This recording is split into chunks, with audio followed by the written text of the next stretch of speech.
Good time zones, every snowflake. I have missed you so very much. I have a couple of announcements right for you right now, real quick. Um, as you can see, we've started a discount on subs. I just clicked start on it, like a minute ago. And that will be for 24 hours, and that is because tomorrow is my stream anniversary. So I wanted to make sure that most of the stream that I do tomorrow will have that chunk, but I also don't want to wait until 10 p.m. to click it. So, had to wait until 5 p.m. my time. We are going to do a shorter stream today, because obviously I will be doing 12 hours tomorrow. I haven't been able to get back in the swing of it since my office moved, I don't think, of getting my 6-hour streams in, and I missed them. I missed the order to my life. So, let's go ahead and get started, Genshin. And I think we could finish the Duran quest today.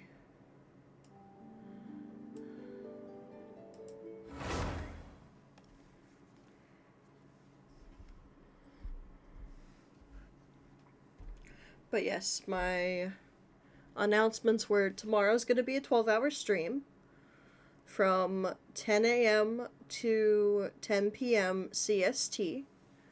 And obviously for the next 24 hours, subs are on a sale. The little promo sale thing that they do, that they let us do.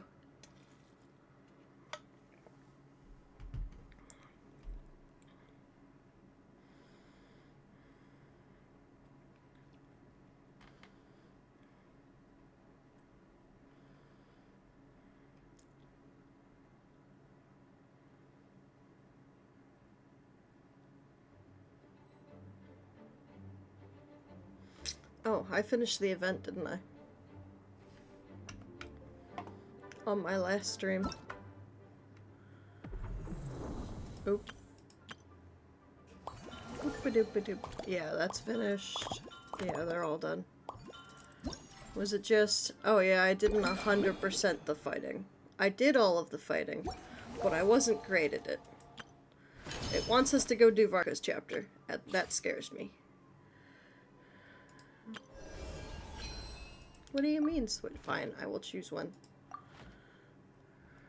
I'm not on enough.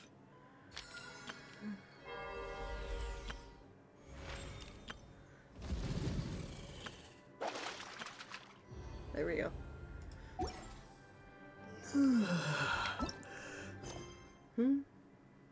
There we go.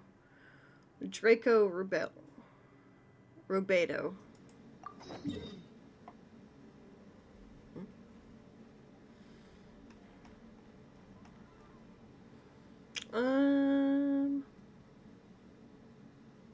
Actually, it's not that far from where I am. I don't think.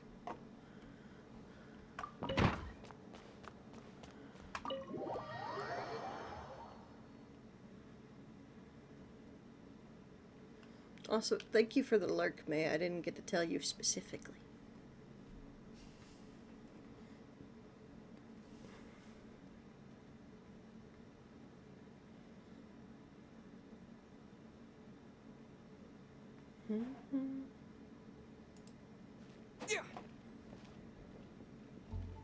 That away.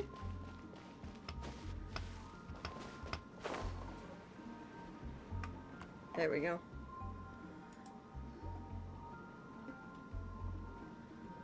Jean!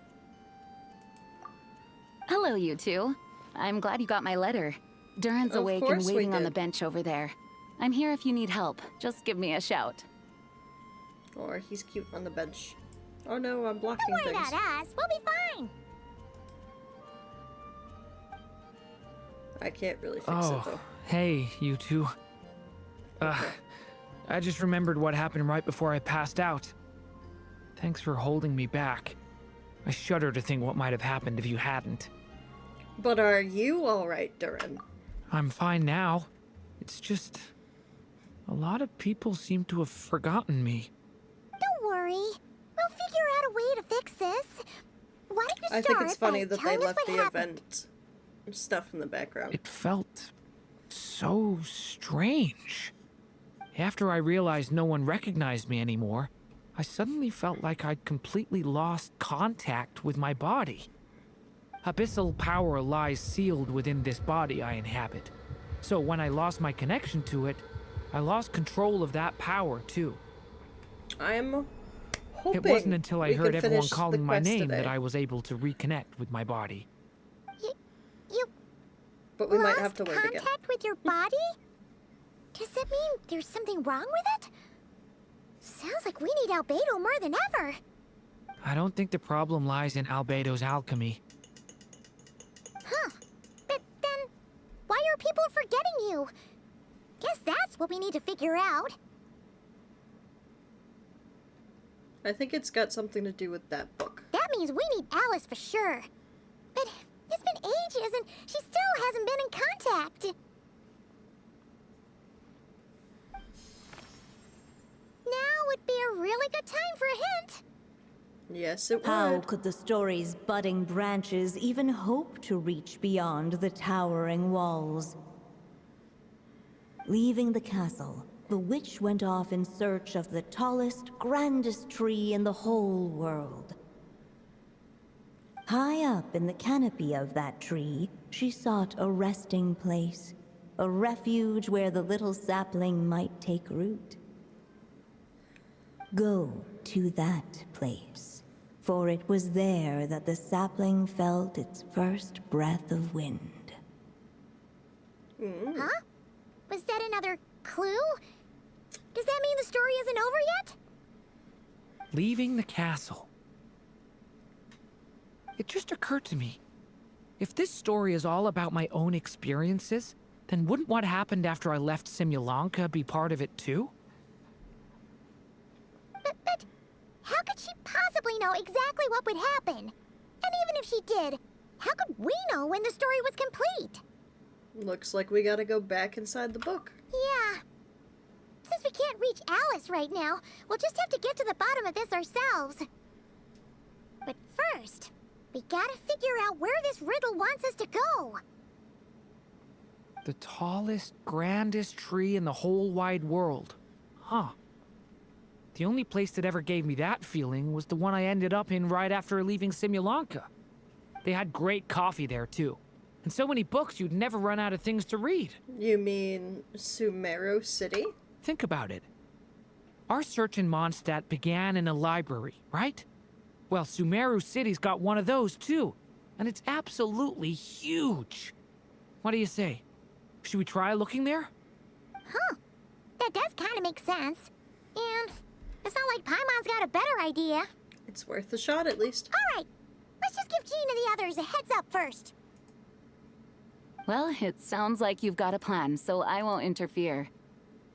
All I ask is that you stay safe. Albedo won't be back for some time, and until he is, we can't know for sure how dangerous Durin might be in his current state. I'm so sorry about what happened before. Believe me, I'm not blaming you, and neither is anyone else here. If anything, it's the opposite. We're all just worried about you. Worried? About me? Yes, buddy Come boy. with me. I want to show you something. As soon as they heard you were awake, they all hurried over to see how you were doing. You all came to see me? A little birdie told me you're working on finishing a storybook. So maybe all those people losing their memories is just a plot twist, waiting to be resolved. Miss Lisa, you always seem to know how to put my mind at ease. Please, everyone, don't worry about me. When I get back, I'll find a way to complete my mother's story, and the one we started, too.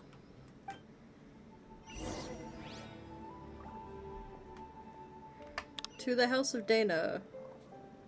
God, that's how far it is. Let's go! Whee. Teleport.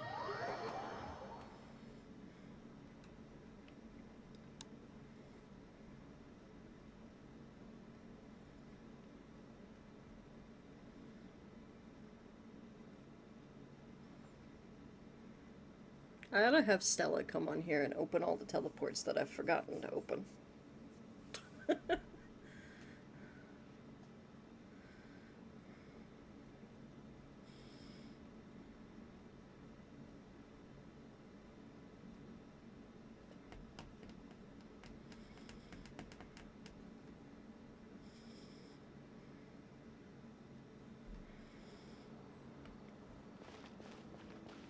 Leap.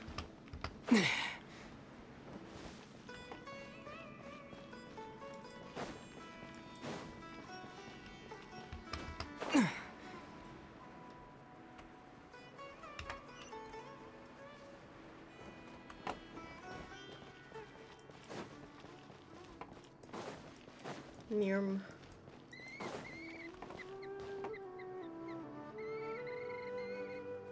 It's a bird.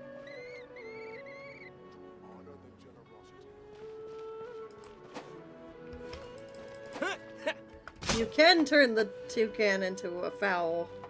You can eat the toucan. I don't know how I feel about learning that.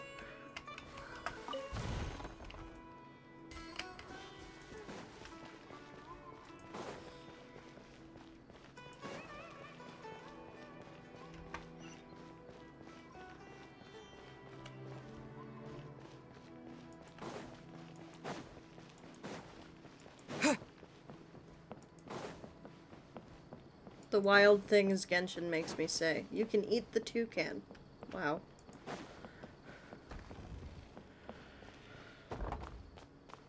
Not Toucan Sam.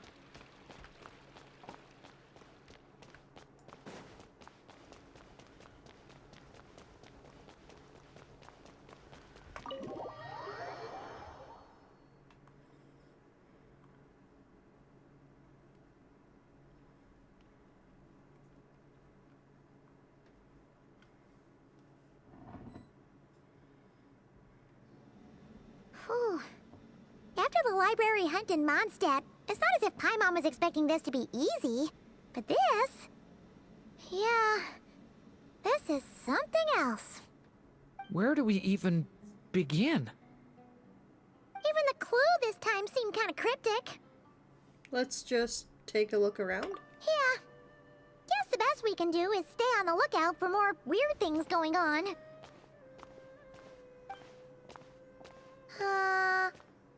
Huh? Sorry, what was that? I'm here to return Volume 5. According to the catalog, Volume 5 of this series is not available for loan. I can't accept the return of a book that was never checked out in the first place. Let me put it this way. My copy is complete.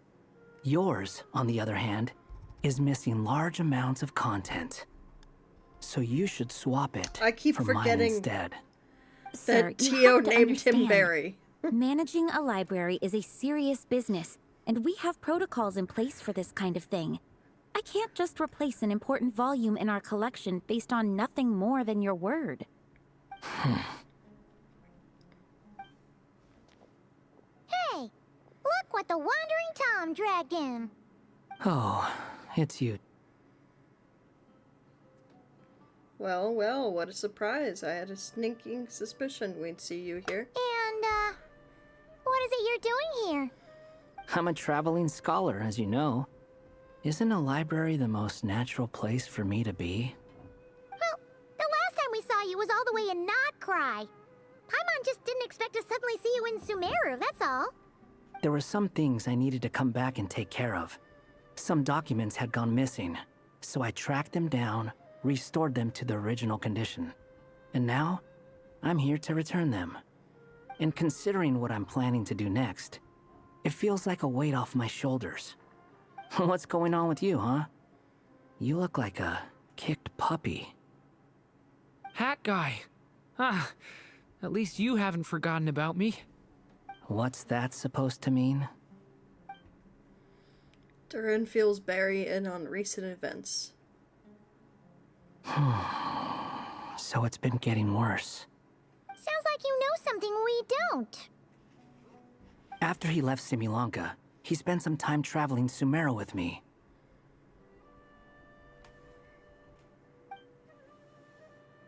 I was working on several texts at the time, and I stumbled upon something strange.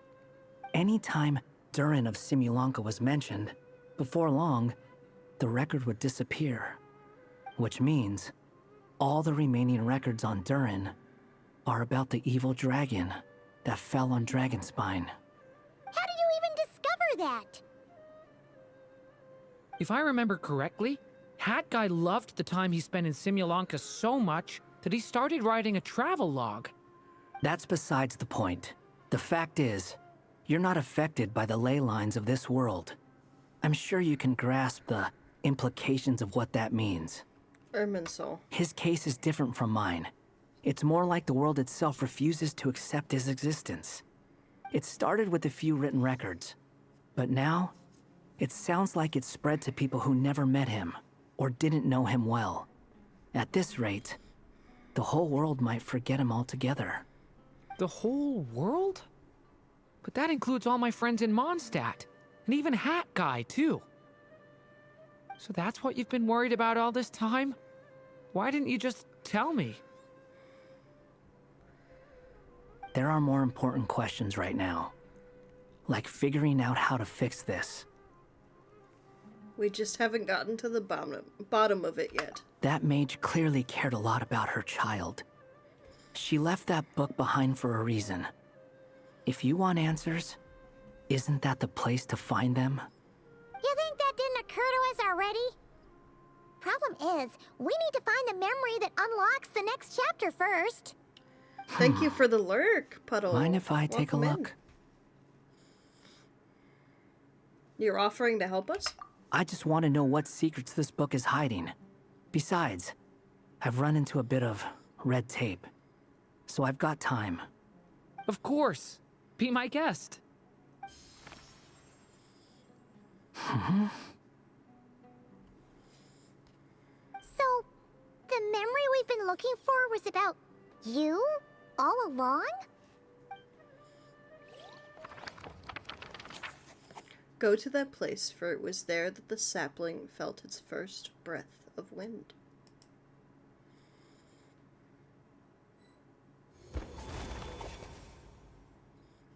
The little dragon became companions with a stray cat with dark blue fur. It was a friendship born of all they had in common. He left his castle at the stray's invitation, setting out to explore the world beyond its walls. There, he grew fond of the outside world, eager to make friends and share the story of his life. Taken by the dragon's story, the stray tried to write it down. But he soon realized that no matter how he tried, it would always warp into the evil dragon's tale. So,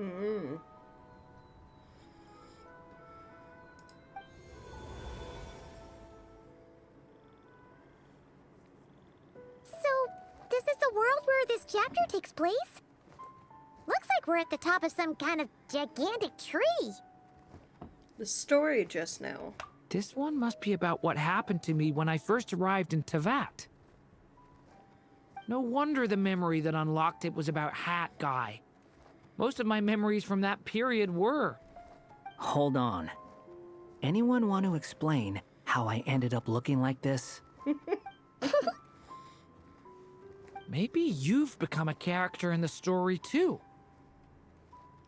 The way you appear here is basically how Durin sees you. You see me as a stray cat? A wandering Tom, to be exact. You should count yourself lucky. Of all Durin's friends, your character is by far the most memorable. Maybe it's because I've known Hat Guy for longer, so my impression of him is more vivid than the others. Vivid? Then how come you haven't changed one bit? Guess that means the impression the Traveler left was so vivid, it didn't need changing.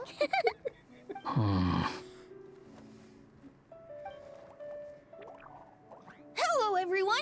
Ready for today's adventure? It's the storybook, Durin. Oh. So you're not playing yourself in this one?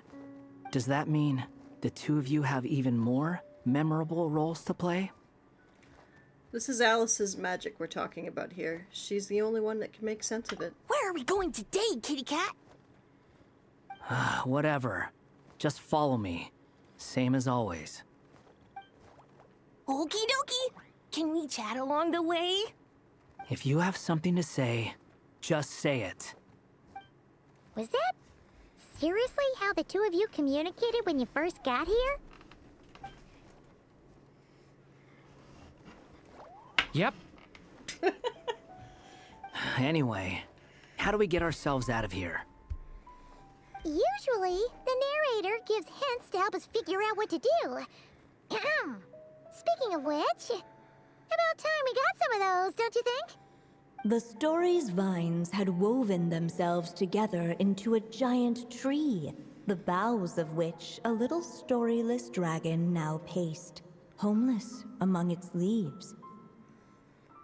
He had to find a way to leave this place and set off in search of a home of his own. If he stayed, the world would erase him from its memory altogether. To leave this place? But where am I supposed to go?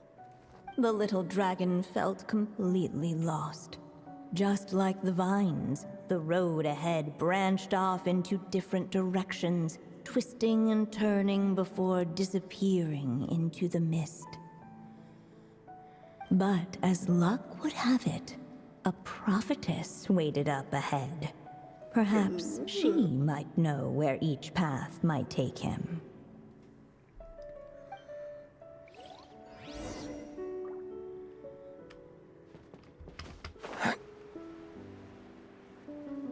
I still think the greatest upset is that he has to use a glider like everybody else and not his dragon wings. Lost dragon. It's true. My friends and I are lost. This meeting was no accident.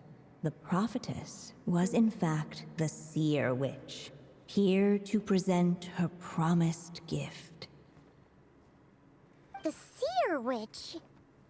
Oh yeah! That's Mona's teacher, right? The old hag? Insolent child. I am the Seer Witch, your prophetess, not some old hag.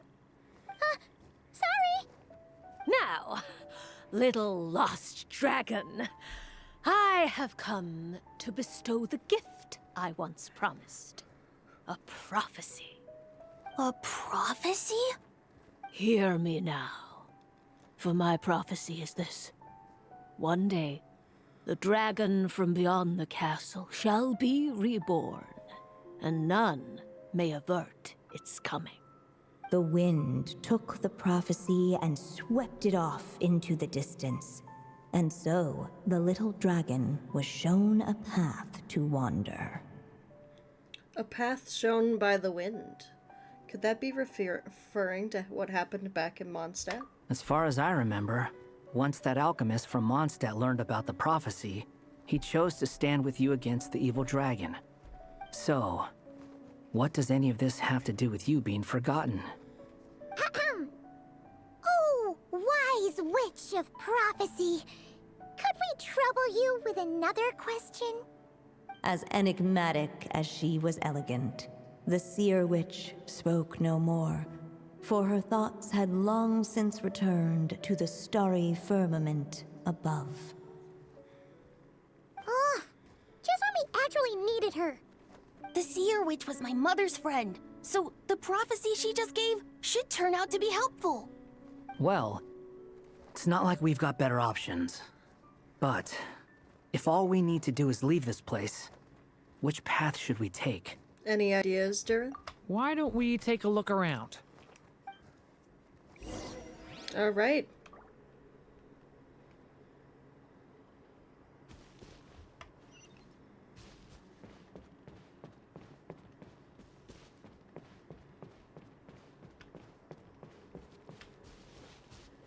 Oh wow, what's this? Pass through the thorny bushes? Or go to where the wind blows from? What do you guys think? Should we pass through the thorny bushes? I don't know what happens if we pass through the thorny bushes.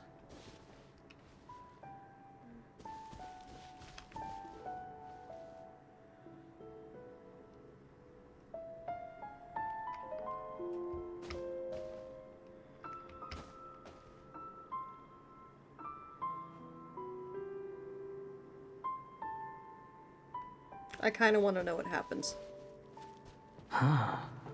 Looks like there's another path over here.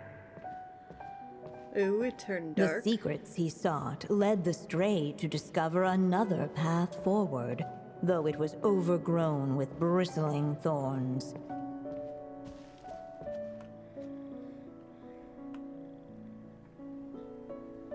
It seemed to lead away from this place, but each time he tried to follow it, the branches of the tail sent him back to the start. Oh.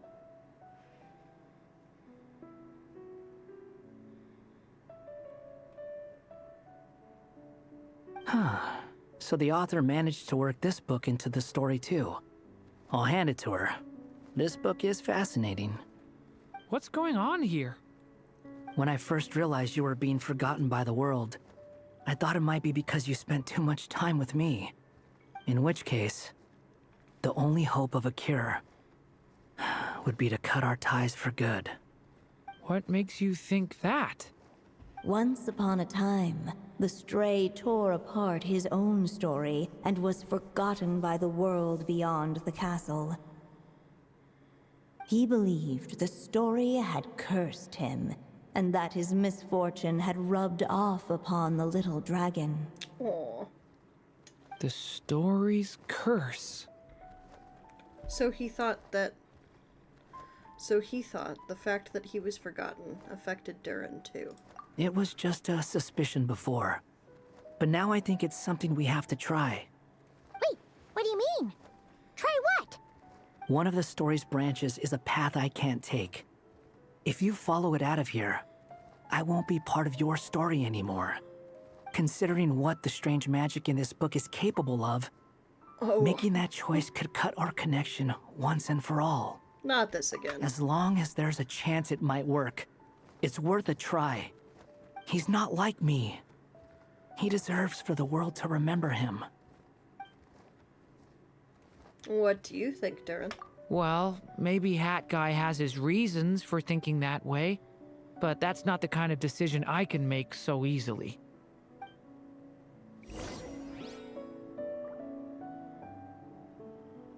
We just gotta continue? It's what my stray cat buddy thinks is best anyway. Hat Guy. It's worth a shot. Just don't let this world forget who you are. Prophecy is destined to come true. The little dragon left along the path his companion could not take.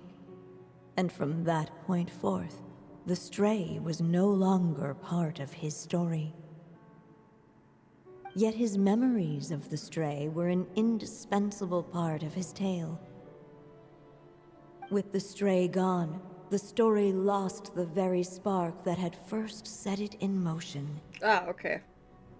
In the end, the little dragon's story faded into nothingness, and in the world beyond the castle, only the evil dragon's tale endured. Oof.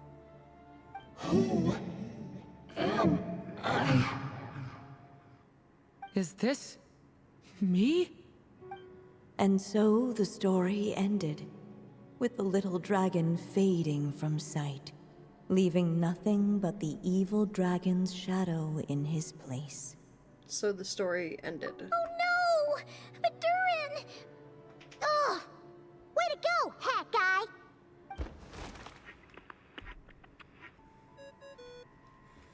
Okay. Hello, children. If you're hearing this recording, it's because you've reached a certain ending. Alice. You may have noticed that little Durin's experiences have been written into the pages of this book. Well, you should know that in the same way, its ending will also be written onto him. So be careful, because triggering a bad ending could be somewhat problematic. You're warning us after it already Let happened? me What guess. kind of logic is You're that? upset that I didn't warn you earlier? Don't worry, though. I've thought it all through. I built a very special feature into this book, just for you, the witnesses of this tale. So, go ahead. See if you can turn back the pages. If you're not happy with the ending you've reached, just flip back a few pages and let the tale unfold once more. Talk about a plot twist. Pretty incredible, huh? That's the power of magic. Flip back. Okay, so that's what happens when you go down that path. Good to know. Ugh! That last ending was awful. No way we're picking that path again. What are Oh, you wait, even remember. talking about? Hurry up and pick a path so we can get out of here. Let's pick one together. And they don't? Sounds like the others aren't aware of what just happened. Interesting. But Paimon's not sure how we'd even explain it. Guess all we can do is warn them if they're about to choose wrong again. Guess what? We're not going to choose wrong again. Go to where the wind blows from. The wind kept blowing, but the little dragon had not yet resolved to follow it. Before him lay a foggy path, and where it might lead he could not tell.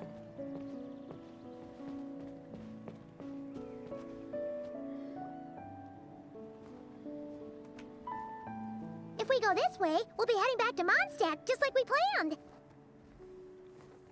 Out of all the options so far, this seems like the safest, right? At least we know what happens next. He helps stop the evil dragon from returning, gets a new body, makes a whole bunch of friends, who all just forget about him. But you didn't forget, Hat Guy. I'm just saying, choosing this path wouldn't solve the main problem. You'd still end up being forgotten. Huh. Maybe future chapters hold the answers. We just need to keep the story going. I'm not against choosing this path. I just wonder what secrets it might be hiding. Let me think about it.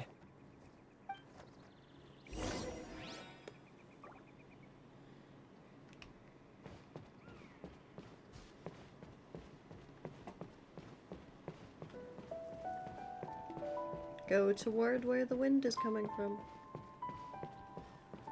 I still think you should keep going, little dragon. If you leave the castle, you can accomplish something amazing and make a bunch of friends along the way. Really? Then let's go! There we go. Unable to preserve his story, the little dragon wandered astray. Fortunately for him, a certain prophetess had left behind a prophecy to guide him. The wind took the prophecy and swept it off into the distance, and so the little dragon was shown a path to wander.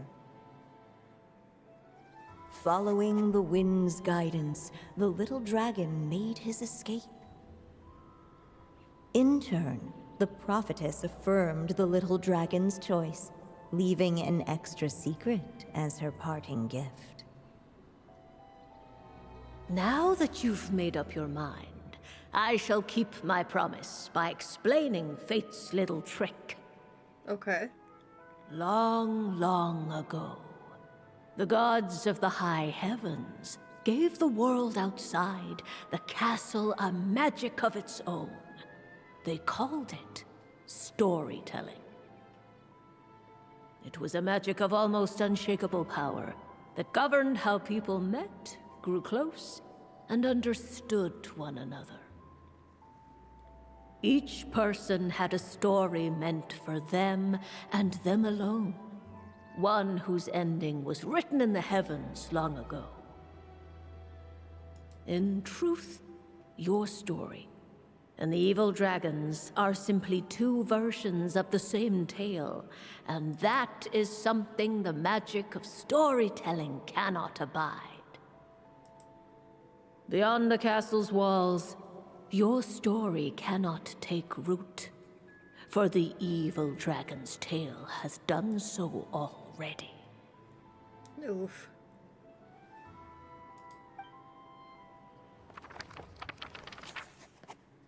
The wind took the prophecy and swept it off into the distance, so the little dragon was shown the path. So, that was the secret?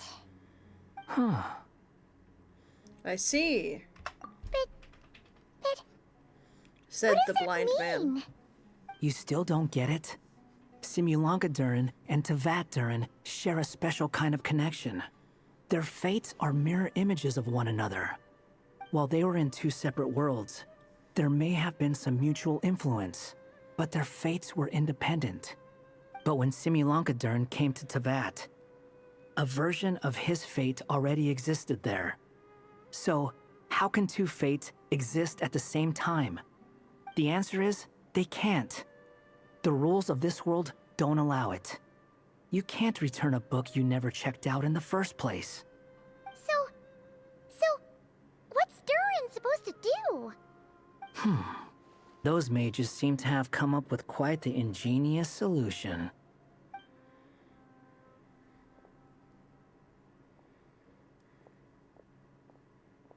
I'm here to make a return.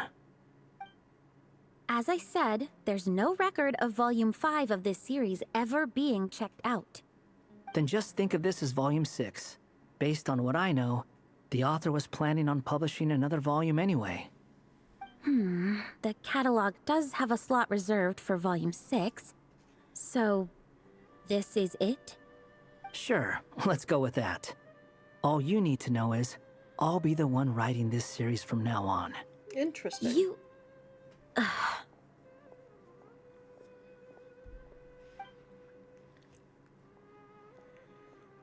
What are you up to this time? Remember the red tape I mentioned before? Well, I just took care of it. Now, I guess you'll be off to see your alchemist friend? It should be pretty obvious by now. He has the answers you're looking for. Well, we do have a whole bunch of things to confirm with Albedo, that's for sure. But didn't Jean say he'd be gone for quite a while? I'll join you. Just let me know when it's time to go. Hat guy? Don't sound so surprised. I'm part of this story too, aren't I? I'm just playing my role. Well, yeah. But it's not that. I just feel like you want to help, but something's holding you back. When I first realized you were being forgotten by the world, I thought it might be because you spent too much time with me. I even thought cutting our ties might be the only way to fix it. Why would you think that? He once made the whole world forget about him, so he was worried Durin might be affected by what he did. It doesn't matter now. Judging from the answer this book has given us, I was probably overthinking it. Make that definitely. Just as well. With the ley lines rejecting him like this, the people who still remember him are his only remaining connection to this place. If that last fragile tie was broken, who can say what devastation his unbound body might unleash? And to think I'm one of the people keeping you here, instrumental in helping change your fate. Can't say I saw it coming. Well, if it's good enough for Hat Guy, it's good enough for me. After all, he is about as odd as humans get. Excuse me? With some people, even if you try asking a simple question, they'll always give you a complicated answer. And the more you ask, the more complicated it gets. Truth is, Hat Guy's just that kind of guy. Sometimes for sure, but he isn't always like that. Whatever. All I needed was a yes or no, so we can quit it with all the back and forth.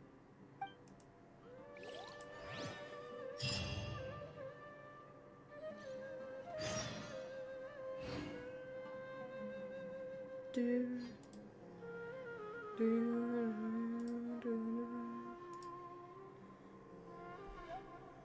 Wait for news from Albedo. 10 hours. I guess we're doing it tomorrow. Maybe I'll borrow something to read. I'm sticking around for the next few days. So, when it's time to go, you know where to find me. Alright. Let's move to another story quest. I guess we'll get the Wonders of the World stuff, though. Do do do do do do do do do do do do. I think that was it. Yeah. Ooh, mail. Ooh, mail. Okay. Quite a lot. We're gonna delete the red.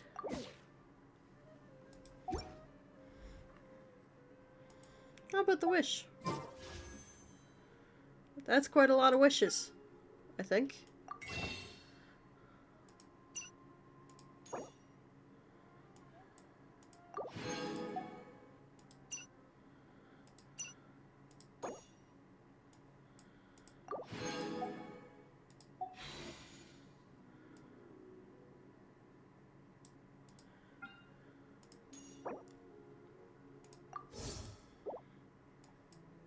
Now, who? Smart.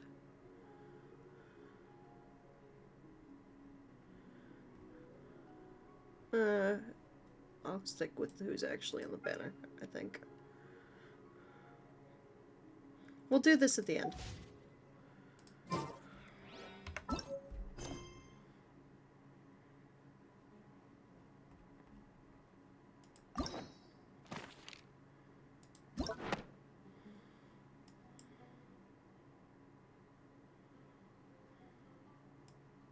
I'm scared to do that limited time reward thing.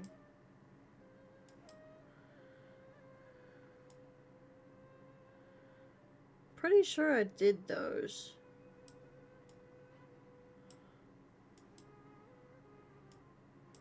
Yeah, they got check marks. Okay, cool, cool, cool. Prerequisite quests. Ah. We'll do yours. Why not? Navigate. Why is it in the middle of the ocean? Okay. Okay. Teleport.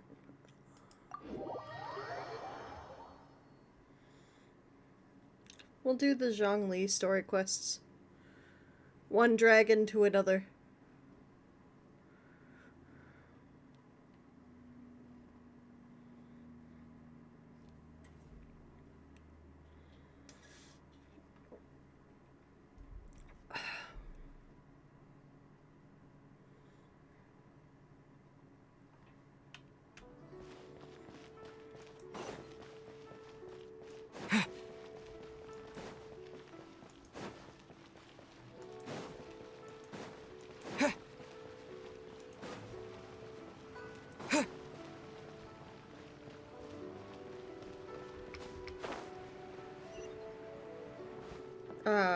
How do I get out there?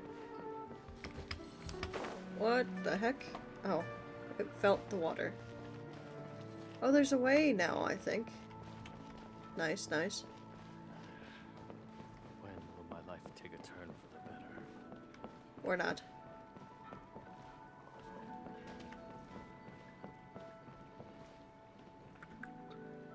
Well, gotta go scale a mountain.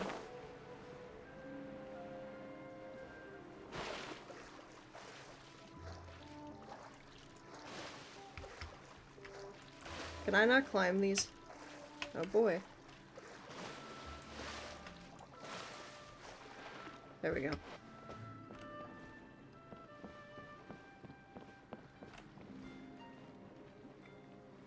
Or, you know what? I have Kaya. I have Kaya. The sea is like a beautiful woman. Nice to see from time to time. The sea is like a beautiful woman. Okay then.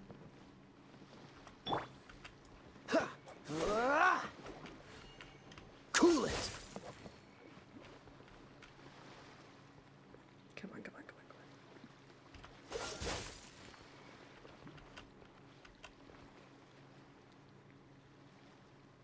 on. Dodge this! We're ice bridging. Is like a beautiful woman. Cool it! Nice to see from time to time. Dodge this! Good old-fashioned ice bridging. Freeze! Just gotta get the timing right. Cool it! And not step off of the edge. Dodge this!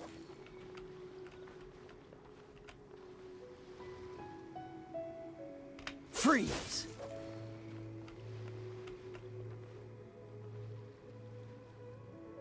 Cool it!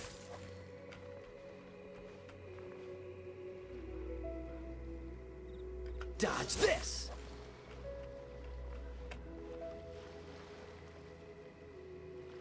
Freeze!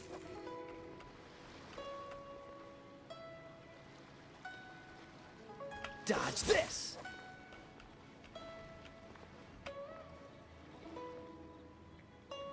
Cool it!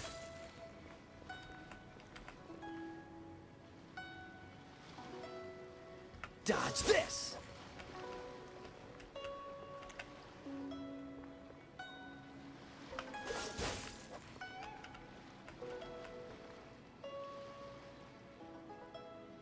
Cool it! Do. Dodge this!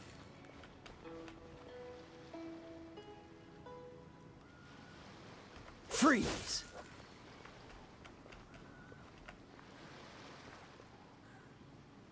Cool it!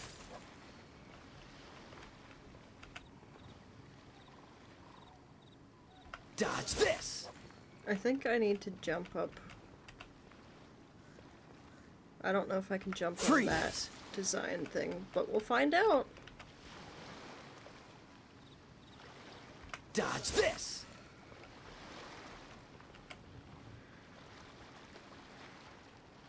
Cool it! I can climb it. Awesome. Okay, cool. This is fine wine. Fine wine indeed. Neat as ju- There we go. Oh. You're brought to the Pearl Gallery.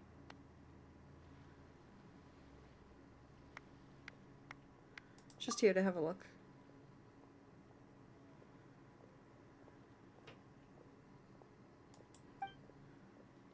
I was trying to do a story quest. Not something that's not... What rule?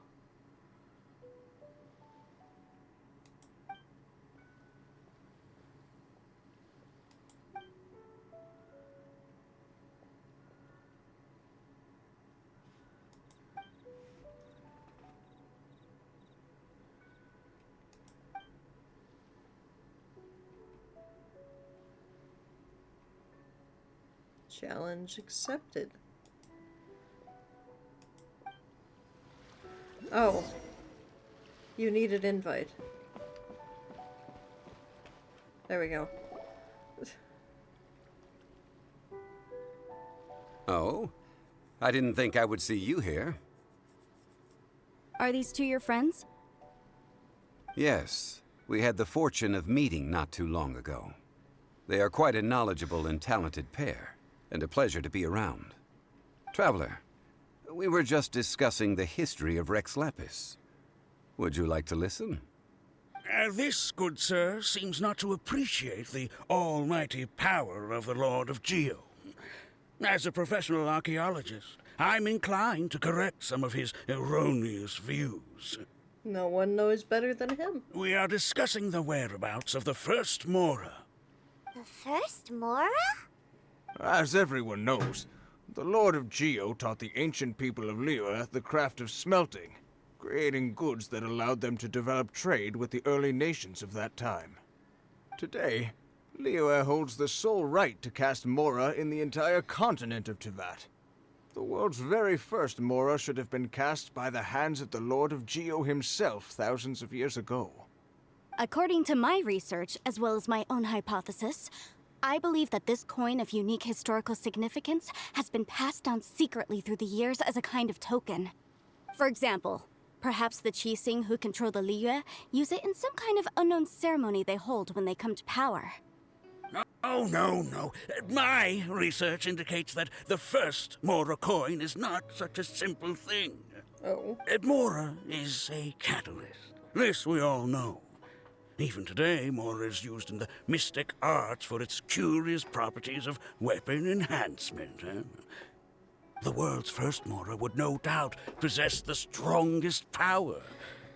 My next historical treatise will boldly expound on the newest findings from my intense decade-long research. That is, that the Lord of Geo used this original Mora as a catalyst to enhance a dagger and a sword. A dagger and a sword? Well, buy the book when it comes out to read the full story. For now, I will only reveal this. The one who finds the dagger shall become supreme in Liyue, and the one who finds the sword may be crowned Liyue's sovereign. I can't say I agree. Let us not speak of the authenticity of the dagger and sword first. But Mora and money came about simply because they are a convenient measure of a contract's value. Rex Lapis just meant for Mora to serve as a catalyst for people to exchange and trade. The world's first Mora is probably just an ordinary coin created by Rex Lapis. As for its fate, the same as all Mora, I suspect. It was simply spent somewhere. I think that Mr. Hanshua's hypothesis seems reasonable. Mr. Zhongli's argument, on the other hand, lacks any evidence. How can you so easily dismiss the Lord of Geo's profound foresight? Gee, I wonder how the Lord of I Geo am not could debating dismiss... right or wrong. I am simply stating a fact. Enough! Do you think you understand the Lord of Geo more than me? No one knows better than him. I know but little about history, and I wouldn't dare to brag. But discussion is meaningless if everyone has the same opinion, no? Well then, answer me this. Long ago, when Liyue Harbor was being constructed, the Lord of Geo taught the people how to build houses. The model home he used to teach them was completely cast from Mora, correct? That is correct, indeed. Okay, then tell me. Why would the Lord of Geo do something so extravagant, if not because of the mystical power that Mora contains? There's a simple explanation, really. To the god of wealth and commerce, what material is easier to get than Mora?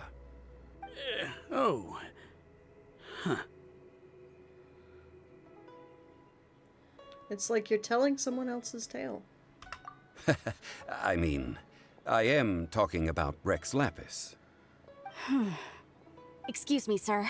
I have some questions about archaeology. Can we find somewhere quiet to chat? I mean, if it's okay with you. Oh, it's no problem at all. But may my friend accompany us? Perhaps they could be of some help. Who, me? I'm just here for a good story. Of course. They can come if that's what pleases you, sir. Let's go.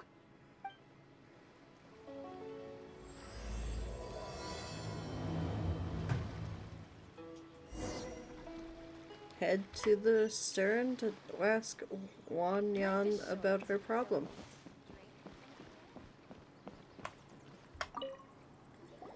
What I'm about to say is a bit disrespectful of the Lord of Geo and would draw a lot of angry looks.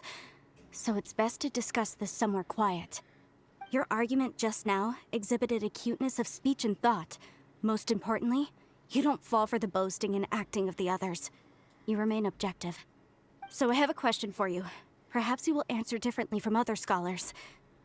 Do you think that all the gods that the Geo Archon killed were evil? Let's not analyze it in terms of good versus evil. Rex Lapis placed great importance on the integrity of contracts. So any gods he killed certainly must have broken some kind of contract. Right! The Lord of Geo wouldn't kill the innocent. But when I was doing some research, I learned about the legend of the god of salt. The god of salt, Havria, was a very kind god, but she encountered Morax one day in battle.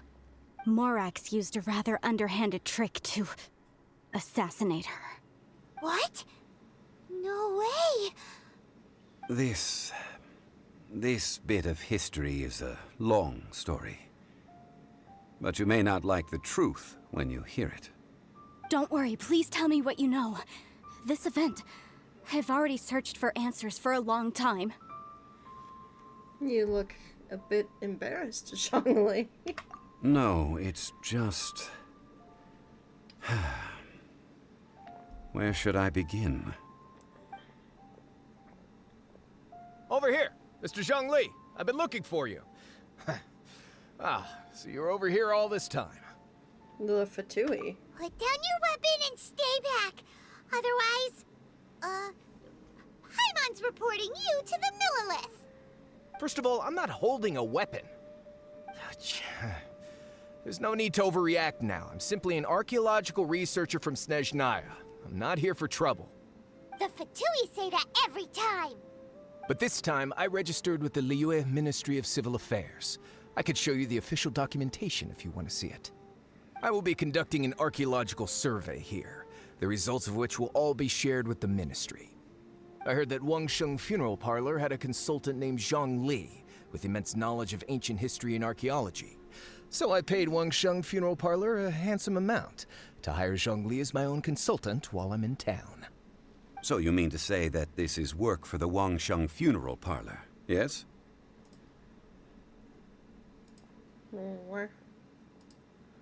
What should we do? I think it's best to be cautious. Well, since it's work, I don't have a choice. A consultant of the Wangsheng Funeral Parlor must respect their duty. Of course you would be such a reasonable man. Well then, let's head out now, shall we? Wait, if you are studying archaeology, can I go too? I am also a scholar in this field, so I can help. That will give us a chance to continue the topic we were just discussing. Oh, and you should tag along too. I really don't know anything about archaeology, though. This experience may be of help to you on your future adventures. It is a story from before the rise of the Seven. Although the god of salt has already perished, it will still be a meaningful experience for your journey. Wait. This is an archaeological expedition, not a tour group. That's too many people. But this friend of mine has a treasure-finding talent, surpassed by no one. It will surely be of great help to us. Oh? What talent? If my friend espies a treasure chest, they will absolutely find a way to open it. Hey, Paimon's good at that too! Well, that is quite enticing. All right then. Well, let's go. There's no time to waste. When the Overlord of the Vortex was crushed by the Jade Chamber recently, perhaps something of interest was washed ashore. An ancient artifact would be good.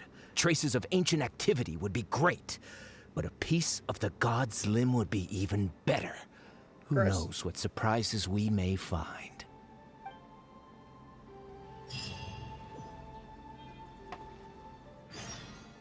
The 761.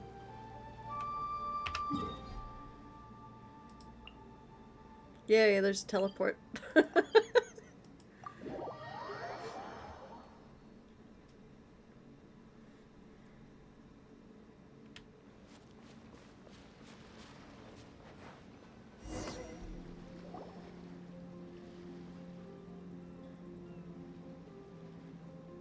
This place looks so ordinary. Can we really find anything valuable here?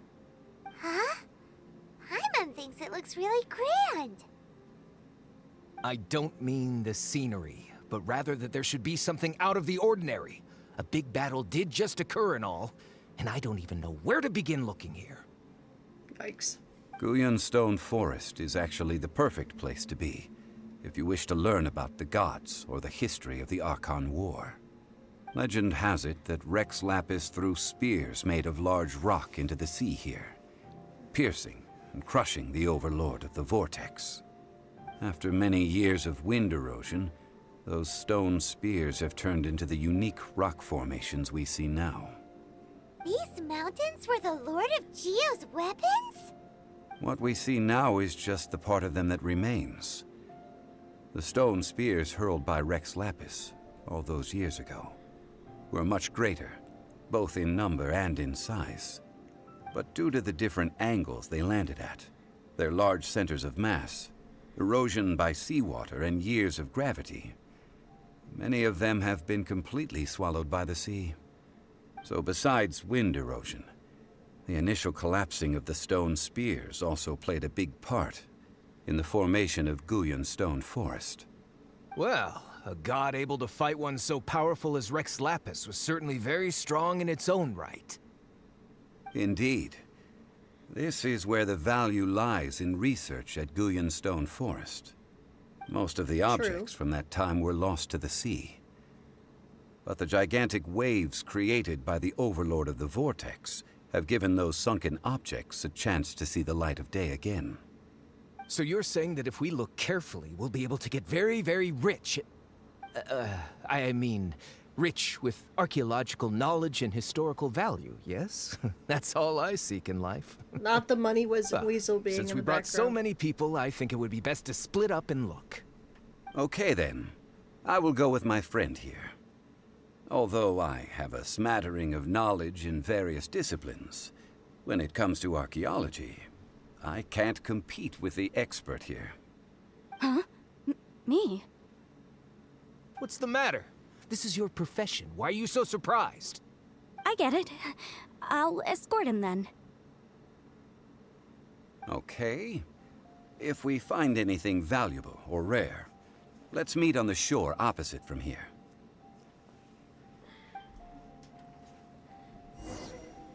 The ancient god probably left behind lots of elemental marks. Following them should make our search much easier. Well, go ahead then. Use your elemental sight to look for any marks.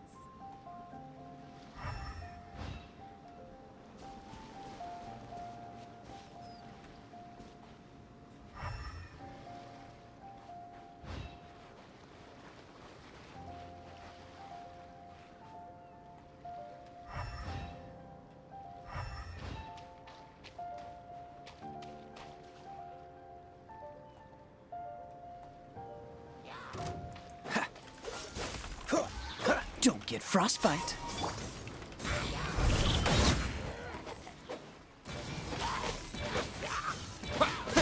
Yeah.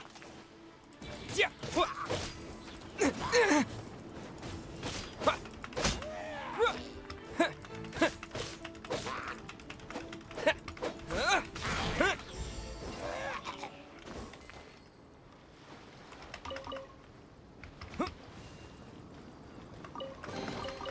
Is this an answer from this world?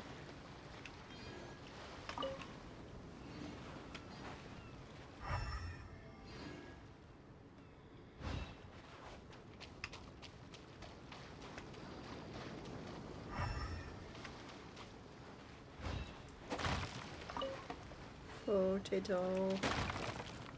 Nothing. Oh. Kaboom.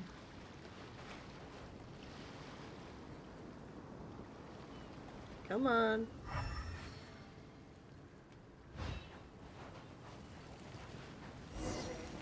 Mighty mythical beast!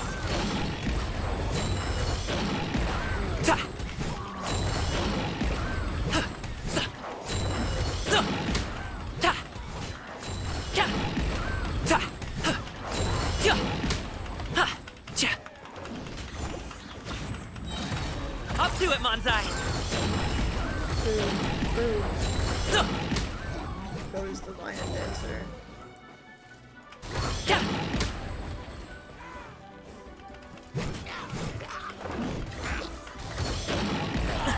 Still breathing.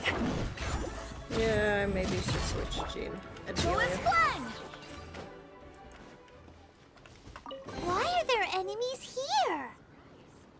Guyan Stone Forest is a place where a god was defeated, and its remnants still affect the area to this day.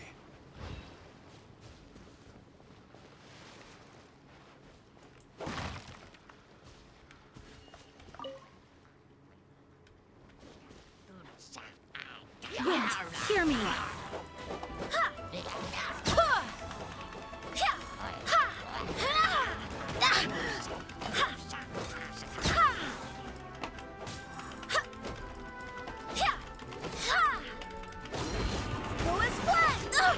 Barely a scratch.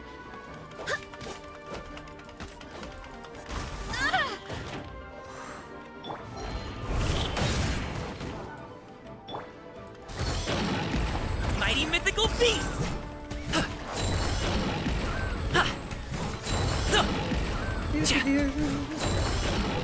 Break the shield. Break you. There we go. Dodge this! Oh, meant to hit 4, not 3.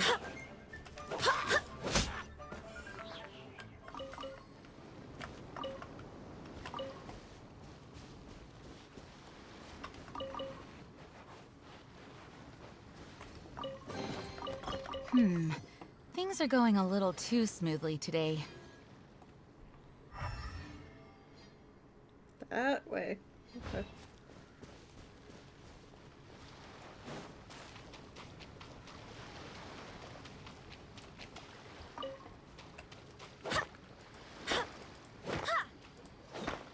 Okay.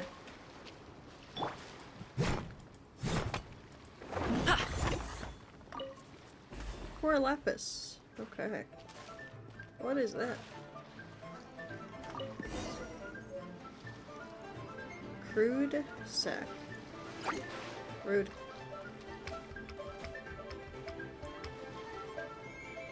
Oh, there's one over there.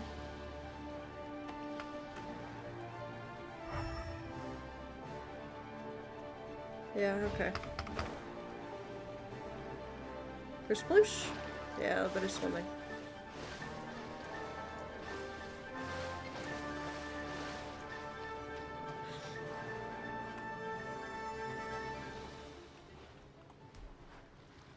Come on, activate the elemental side. My mouse doesn't like to hit the middle button all that much. They're gathering together here. But why? See that object in the center? Perhaps it emits the remnant strength of the god. That would certainly attract them. But the hydro-mimic monsters...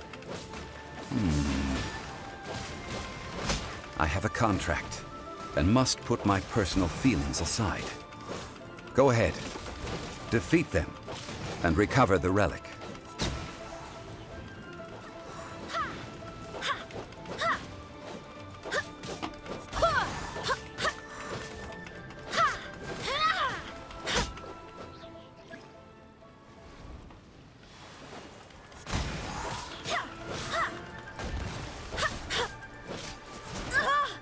Freeze!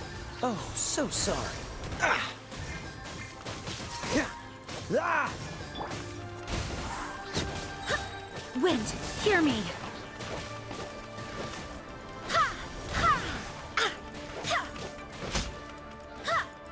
It's just a stone slab, but its design is quite unique. This should be enough to garner some information. Let's head back.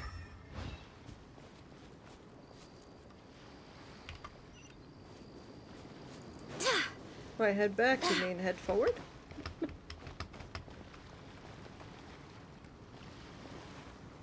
There we go. You call yourself a scholar of archaeology? You can't even recognize this or that. What are you good for? Rude. We all have our areas of expertise. I already tried very hard to explain. Oh, stop arguing! What in the world happened? This girl just keeps bragging about how she's an archaeologist, but she doesn't even know anything about the surrounding ruins. I even know more than her. She left me to rely solely on guessing, experience, to find anything valuable to take back. Ugh, what a waste of time. I've just been researching the God of Salt, so I'm not familiar with sea relics. Is that so strange? It is a bit strange. One shouldn't lack general knowledge in their field. And you! You kept asking about how much Mora everything is worth. Can the value of relics only be measured in Mora? I mean, isn't measuring their value in Mora the easiest way? This also matches the traditions of Liyue, does it not? Now, calm down. No need to make a fuss. We were able to bring back some intriguing objects. Let's have a look. Oh, what a shame. These objects were indeed washed ashore by the Overlord of the Vortex, but they have nothing to do with the god besides being in the vicinity at the time. This stone slab we found, however, has a mysterious pattern and faint aura of divine power. Perhaps it will be useful for research purposes. Quick, give it to me. At least we didn't come for nothing. The power of the gods, yes! This is good. Oh, but these other objects are certainly worth a little something, right? It should be enough to cover the cost of hiring you. It's all mine. So, it's only valuable for research if there are remnants of divine power on it? Not at all. My quest to uncover the history of the God of Salt is because history can tell us about culture and beliefs. But you? You're just trying to use archaeology to get rich. Nonsense! I'm a professional archaeology researcher from Snezhnaya. I swear, if I'm lying, may the Lord of Geo strike me down. No, you're trying to get rich off of archaeology. Oh, by the way, you probably don't want to sell that teacup. Oh? Why's that? That's not an ancient teacup. It's part of Ningguang's collection. It must have fallen here along with the Jade Chamber. So unless you want to mess with the Qixing... Ah, I see. What a shame. It was of such high quality, too. See? You do want to sell these objects! But, so what? Why can't I pursue wealth both intellectual and material? Don't be so simple-minded. All right, then. No need to stay here any longer. I'm rather quite intrigued by the God of Salt, too, actually. Let's go to Sal Tarai next.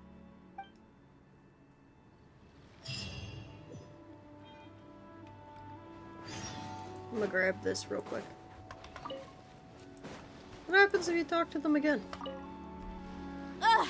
You're simply a money grubber! And what are you, then? All you think about is digging up valuable relics every day.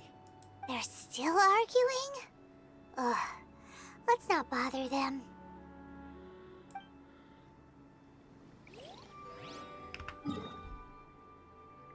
Alright. That's the closest teleport. Okay.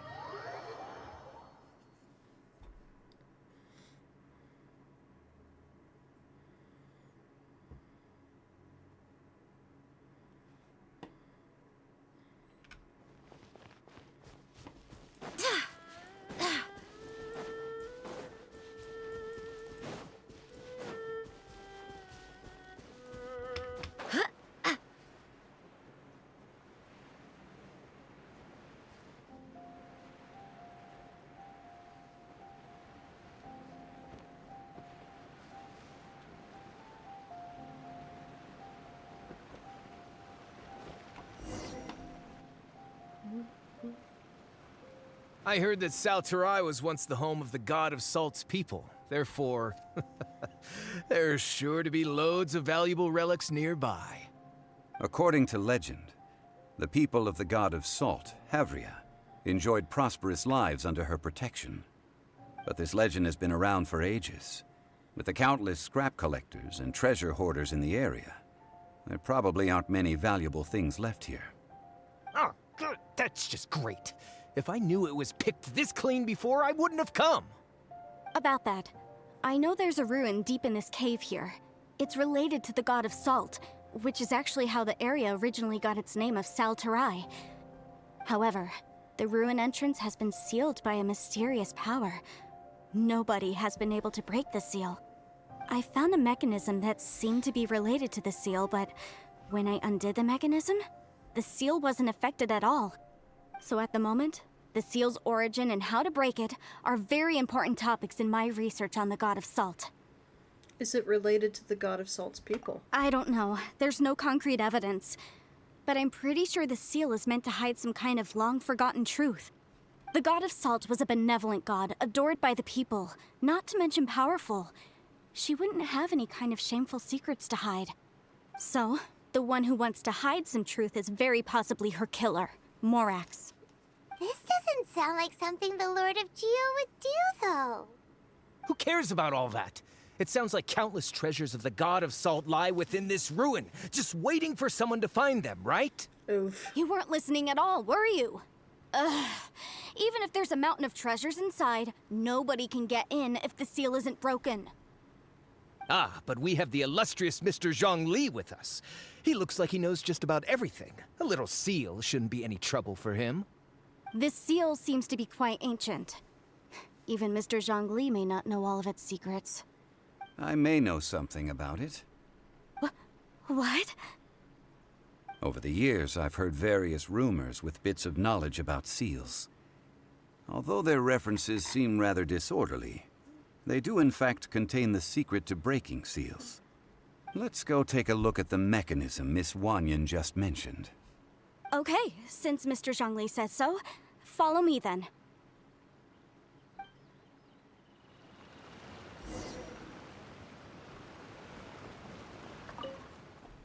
Salt seals the ruin within, and none uninvited may enter in, says the tablet.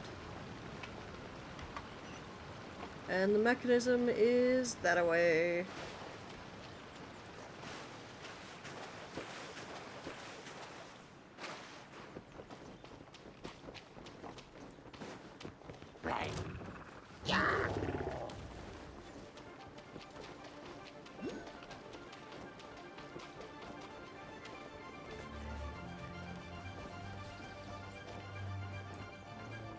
Here it is. There's some debris scattered here that, when put together, look like they definitely had to do with the God of Salt. According to the inscription on the side, if one looks from a certain... See that? Although we activated the mechanism, nothing happened to the seal. That's because there's actually another mechanism that must be activated. Another? Let me lead the way from here. Okay. Grab the fruit.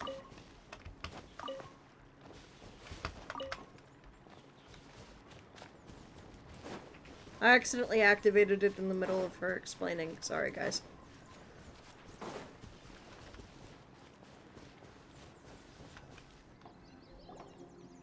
This place seems familiar.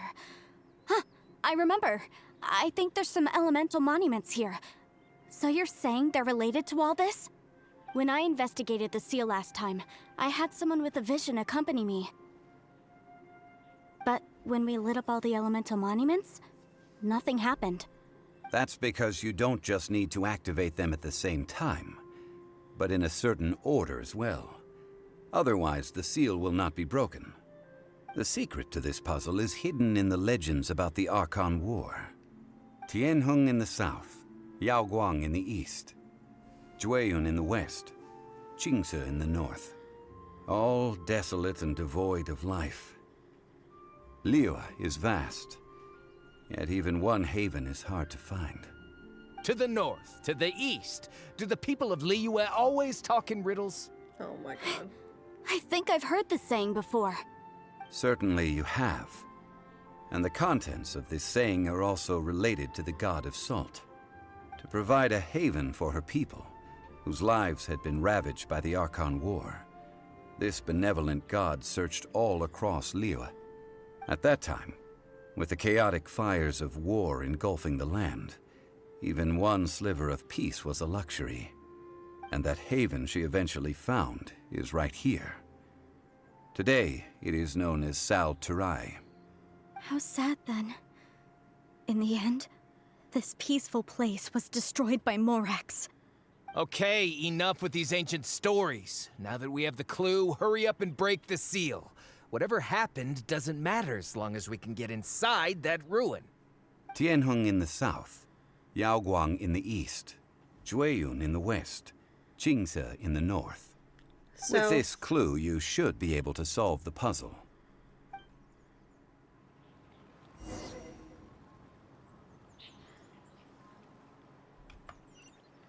So south. First and foremost, we're gonna take care of these guys, though. Because... Go as one! Ha!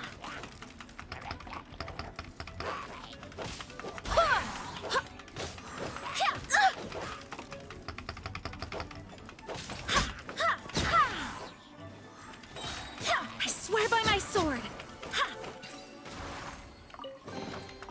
What a pleasant surprise. So, that's north. So, directly opposite should be over here.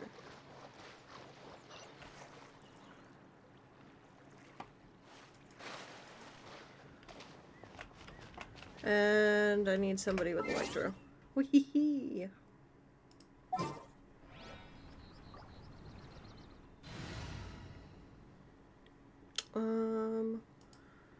We'll switch you for now. We'll go. Oh, you're taking me out? Yeah, yeah.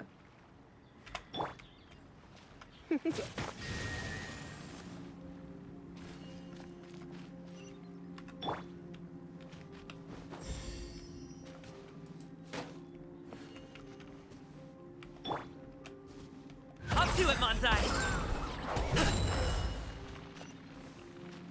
There we go. Oh, cool. This stuff looks dope. Okay, so south. Okay, east.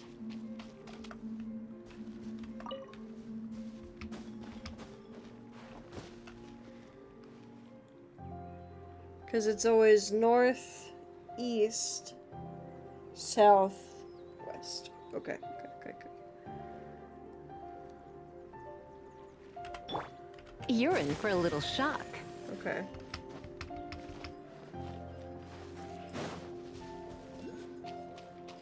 Come a little closer. And then... north?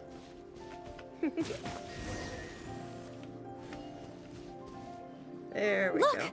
The seal really was broken! Mr. Zhongli is indeed quite remarkable. It was nothing, really. Now, it's time that people learn the hidden truth lost to time.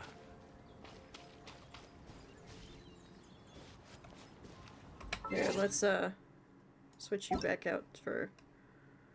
No.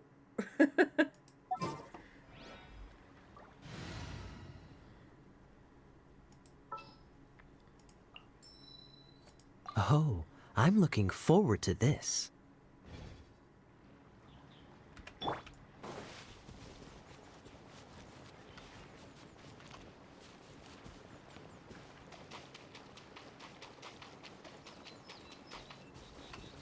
Yeah. Right.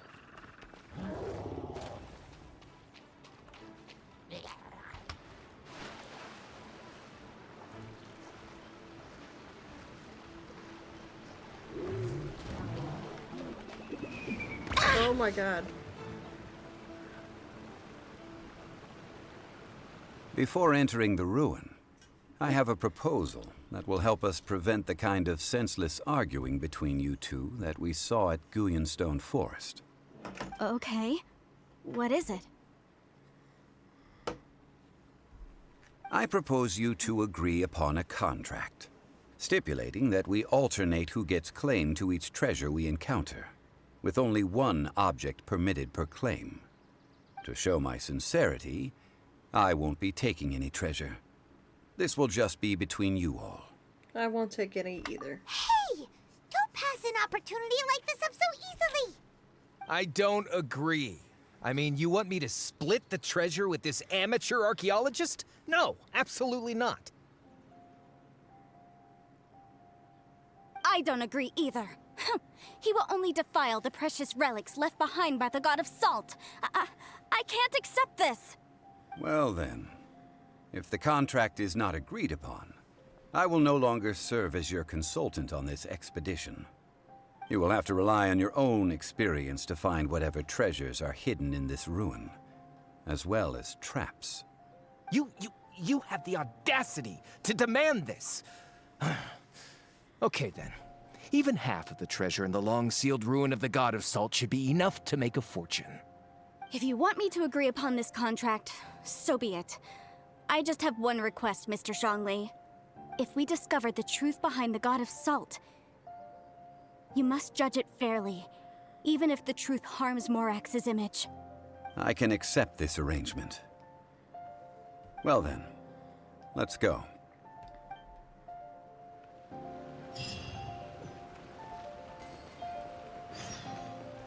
Take a leap.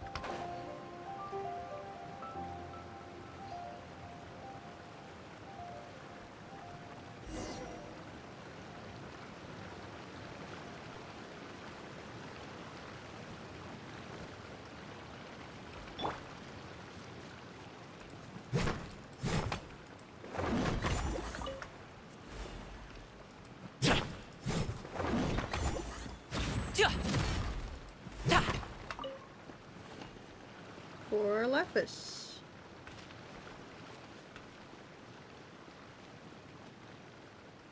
Mineral.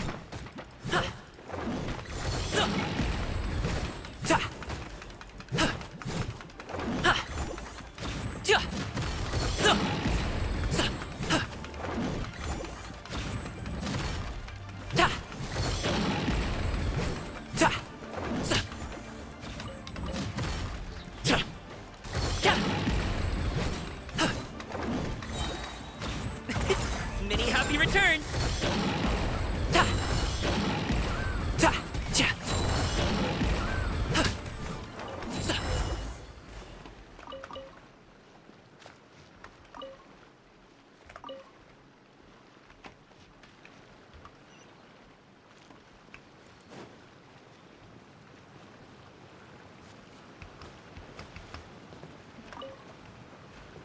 I went the wrong way, apparently. Whoops.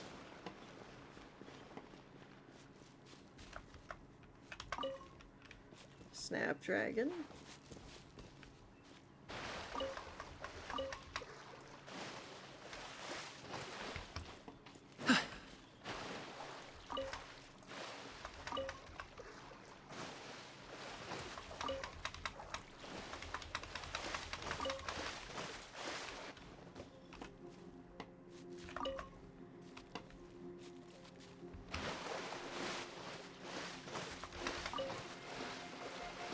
I went fishing.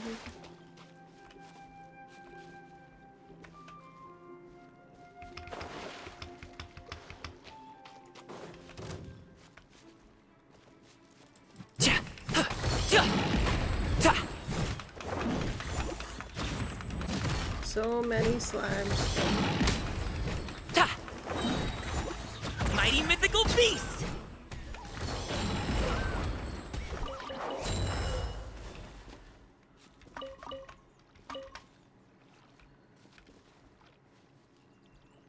I thought I gathered those fish. Oh no, I'm seeing a reflection. Okay.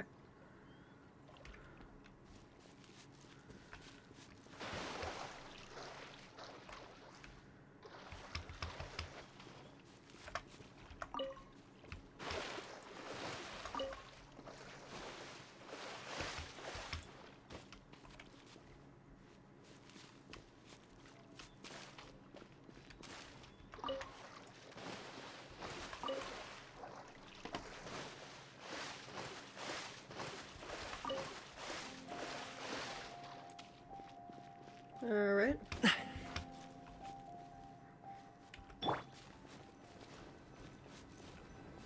Of Mysteries and Salt.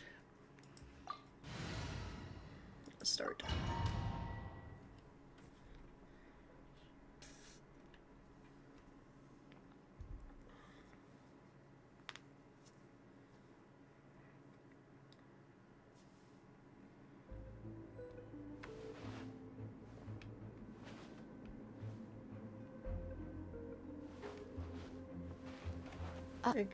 Are these statues?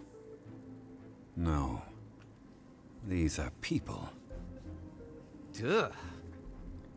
They were probably followers of the God of Salt. How did they become this way?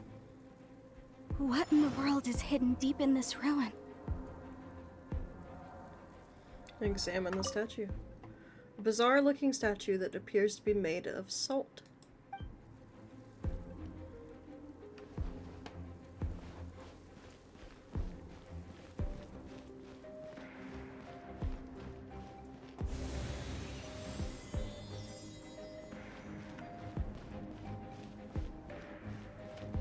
Rise!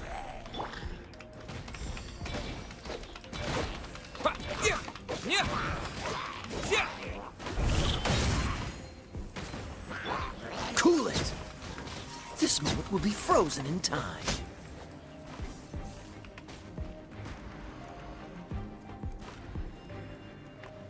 Alright.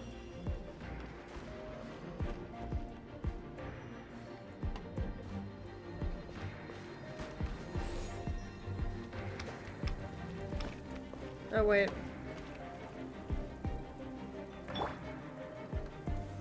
Solidify! Gotta climb the pillar.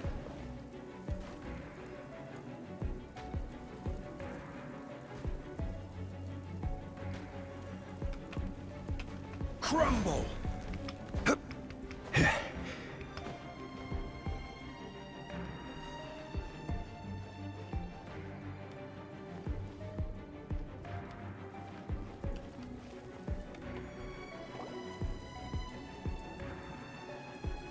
Look at this! It's filled halfway with salt. It just looks like a fancy salt holder.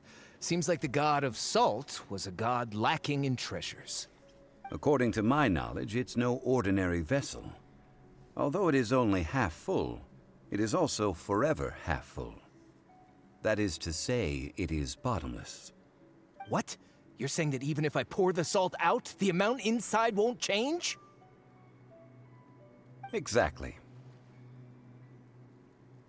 Able to produce endless salt. The god of salt is powerful indeed. Finally, after all that effort, I've found precious treasure. I claim this as mine. I just need to pour the endless salt into 1,000 or 10,000 bags. I can sell it and make a fortune. Oof. Hey, how can you use a relic of the god of salt for such a shallow pursuit? If Mr. Clement wants this salt chalice, then the next object we find will belong to Miss Wanyan, according to the contract agreed upon.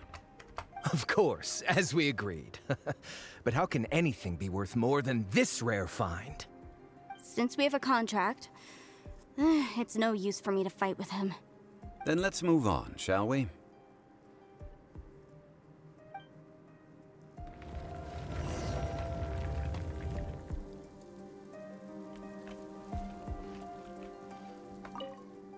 He is transfixed in a state in earnest posture. No, perhaps he was also afraid?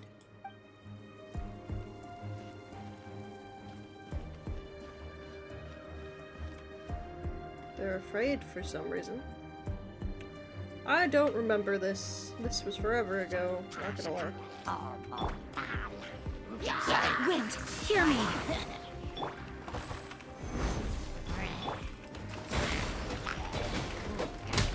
Yeah.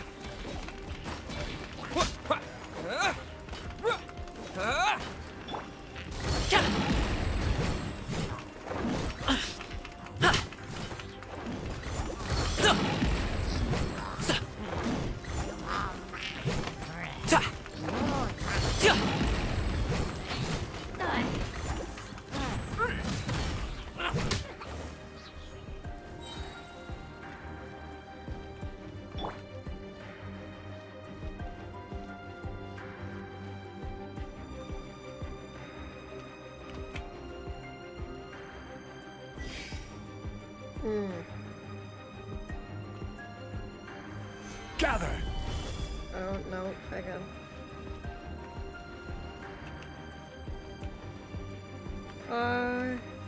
Did not center it right. It's fine. Right! There we go.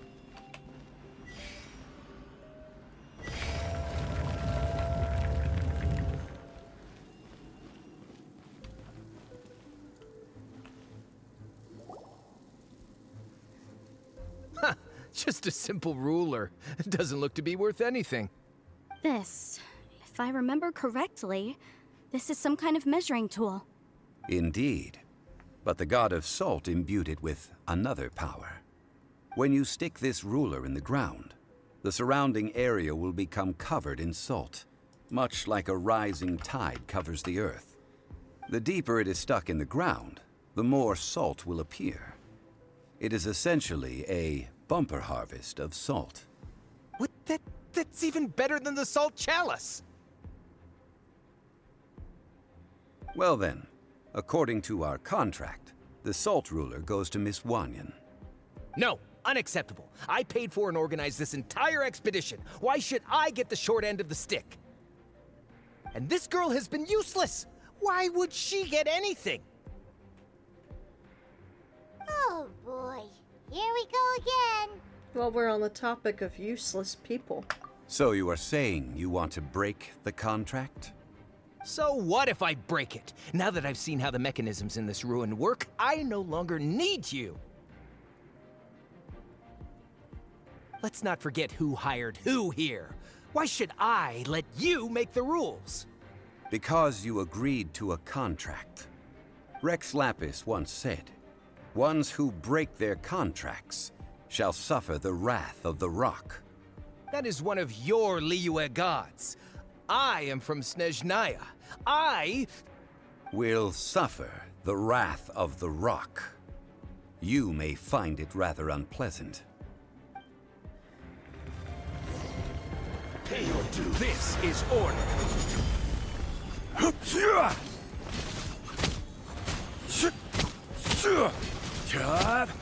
Quake!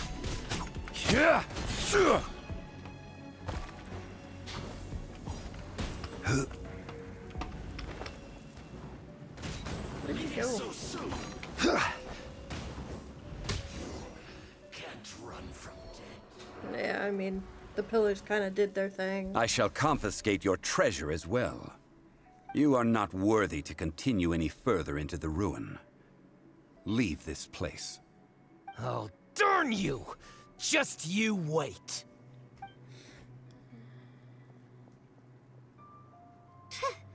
Some archaeological survey. He could only pretend for so long. I hope you never become as greedy as him, Paimon. Hey, Paimon likes Mora, but Paimon doesn't do bad things. Clement's wrongdoing stemmed from greed, yes. But besides greed, there are many other things that may tempt us to break contracts. When people see the object of their dreams, how many are really able to control their desire and follow the contract? I think we should be honest with each other now. Huh? Be honest about what? That in truth, not a single member of this archaeological expedition came here for archaeology. Why do you say that? Miss, you lack even the most basic archaeological knowledge, and can recognize naught but a few simple relics. However, you are an expert when it comes to anything regarding the god of salt. You aren't interested in archaeology or relics. What you're really interested in is the god of salt. I believe those legends about the god of salt that you mentioned on the Pearl Galley are passed down between generations at Yinyuan Hall. Okay, that's enough. Sir, you are indeed a man of great knowledge and talents. I seem to have been right to seek you out once I plucked up my courage. You're right. I'm not a scholar of archaeology. I come from one of the 8 trades under the jurisdiction of the Qixing, Yinyuan Hall of the salt industry. Our ancestors were those protected by the god of salt all those years ago, when the Archon War engulfed the land in chaos. Come to think of it, I've never heard you say Rex Lapis. Oh, right! Now that you unfortunate. The people of Liyue very seldom use the name Morax. During the war, Morax assassinated our god out of envy for her power. He left us alone and lost in the world. We hate him! But this is Morax's Liyue after all. And its history is written as he wishes. So I seek proof of Morax's guilt. He has blood on his hands and cruelty in his heart!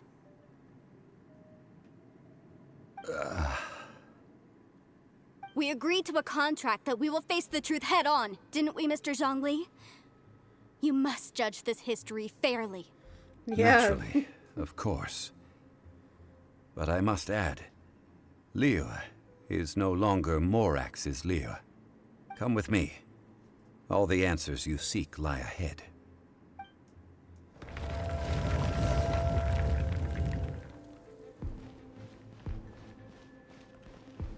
Where?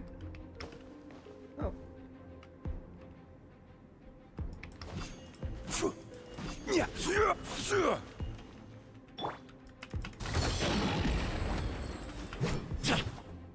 Okay, there's gotta be a way that I can get that. Why would they show it to me? Oh, maybe I could just... Can I get around this way? No. Okay.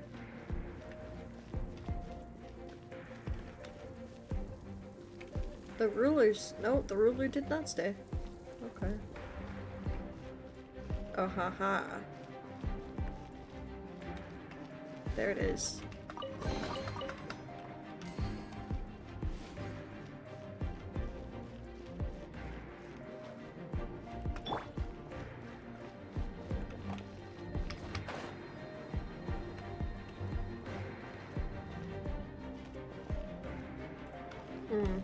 Okay. Crumble! What the fuck? Okay. There's gotta be a way to climb. Let me climb, no! Okay, well.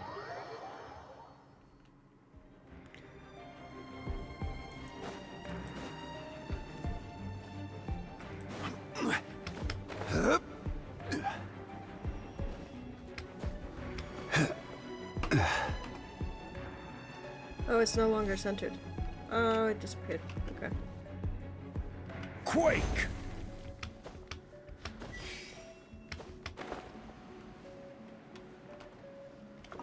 Alright.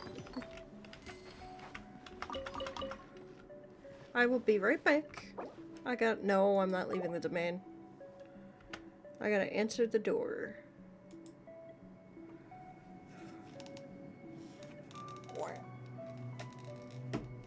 I'll leave you with the, Osmanthus wine tastes the same as I remember. But where are those who share the memory?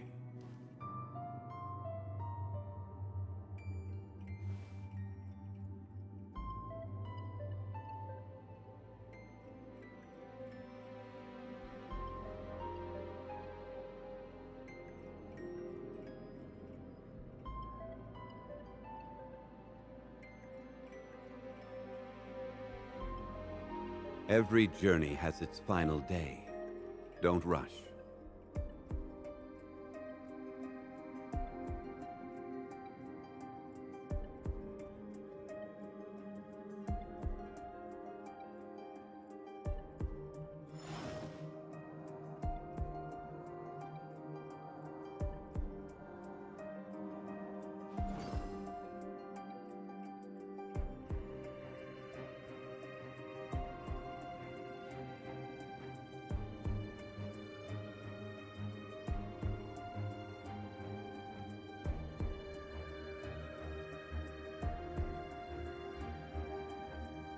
Osmanthus wine tastes the same as I remember. But where are those who share the memory?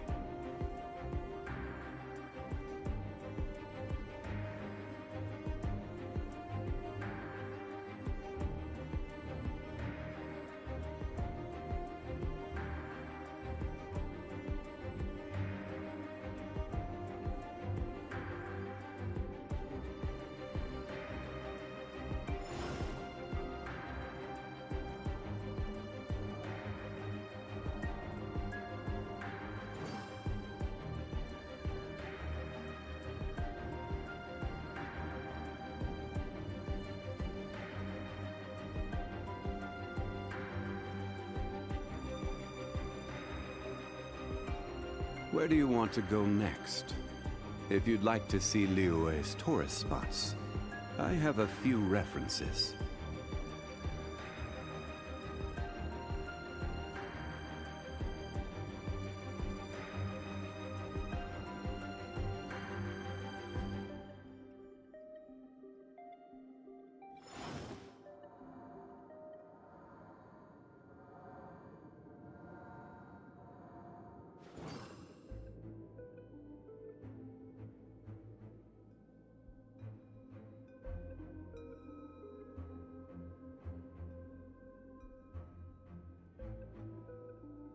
Every journey has its final day.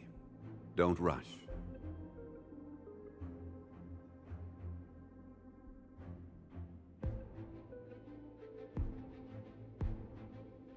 Osmanthus wine tastes the same as I remember. But where are those who share the memory?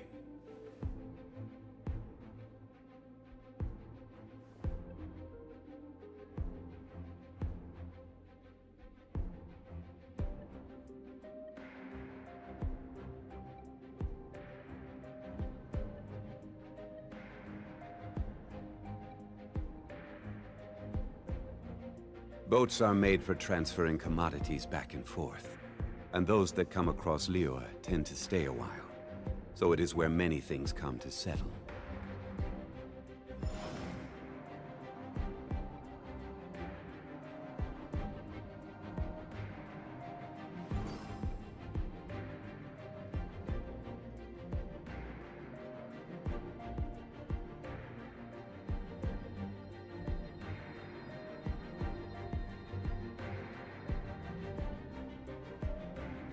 Osmanthus wine tastes the same as I remember. But where are those who share the memory?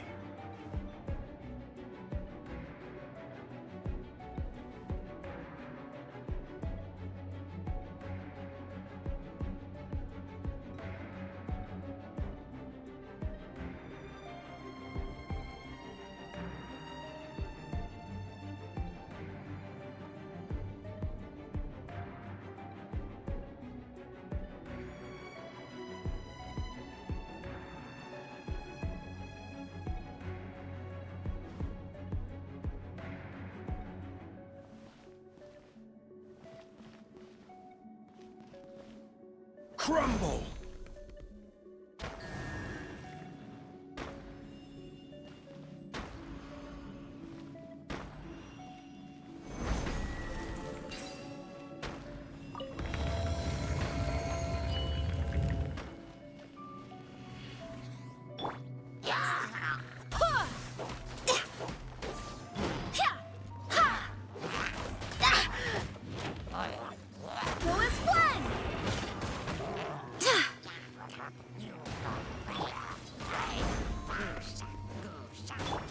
Freeze! Huh.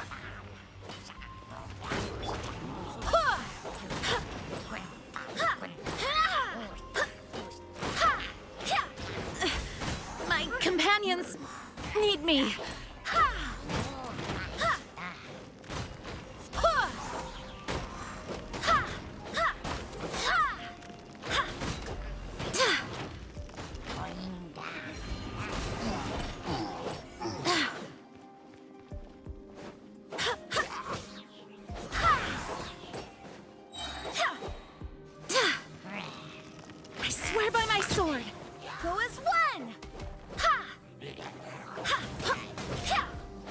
Dodge this! Quake!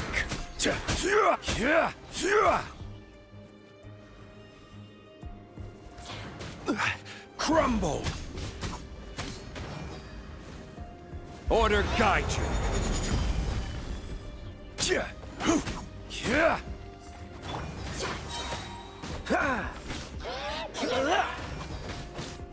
Oh, so sorry.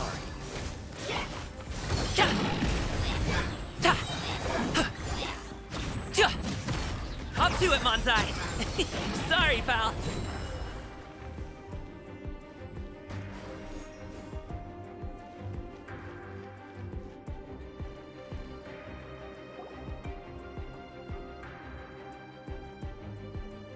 This is a sword? Aha! It's a broken sword! This is proof! This proves that the God of Salt had to fight back against the evil Morax. But sadly, she was defeated. The power of this sword surely is much greater than that of the Salt Chalice and Salt Ruler. If we can repair the sword, then we can show the world the mighty power of the God of Salt. It does look like something left behind after being defeated in battle. 2 pieces of a broken sword. From an archaeological perspective, these are 2 separate relics. According to the contract, you can only claim one. Why? We were alternating claims to treasure, true. But Clement is no longer here. Yes, but the only one object per claim clause still holds true. You cannot take 2 relics at the same time. This logic! Zhongli, she seems like a good person, and no one is fighting over the treasure. How about you let this one slide, huh? When there's a contract, nothing can be allowed to slide. If the contract is not followed, then it is broken. No! If I only take 1/2, then it can't be repaired, and the power of the God of Salt cannot be restored. No matter what, I must be faithful to her. Even if it breaks the contract, I don't care. So you are already decided? Then there is a price to pay for breaking the contract. Zhongli! That is to say, you consign yourself to suffer the wrath of the rock. That's okay. The God of Salt gave up her life to protect her people. My sacrifice is nothing compared to that. Punish me however you want. Just let me take this proof of my faith. No, you can't hit her! Perhaps that punishment would be easier for her, but as punishment, I will tell you the truth. Huh? The truth? You mean the truth is my punishment? Yes. The truth that I am about to tell you shall be your price to pay for breaking the contract. I'm afraid to say that the God of Salt, Havria, was not the powerful god you imagine her to be. Rather, she was a small and weak god who yielded to all other gods. When it came to war, she lost, never able to win a seat among the 7. What? During the Archon War, the gods of this world used all their strength and cunning to vie for control of Teyvat. But Havria instead chose to flee. She thought that by giving up before a fight could start, she could save herself and her people from the war. However, during such a long war, there is no end to the advances of aggressors. After making countless concessions, Havria lost all of her lands, until only one small haven remained. No. No! It can't be so. In her last days, she had not even a single blade to defend her people with. Not even a single blade? Then, this sword... This sword is not a relic belonging to the God of Salt, but is instead the murder weapon used to kill her. Murder weapon? No! That's not true! That can't be true! You're trying to test my faith in the God of Salt! As I said before, I only state the facts. Preposterous! You are a follower of Morax! Don't try to trick me! Hey! Come back! Indeed. Otherwise, why would I use the truth as punishment? I did not want to tell her such cruel facts. But the contract was broken. Wow. Let's I follow forgot her to turn my deeper mic into the on. ruin. My bad. There, I fear, we will find something that will leave her no choice but to face the truth.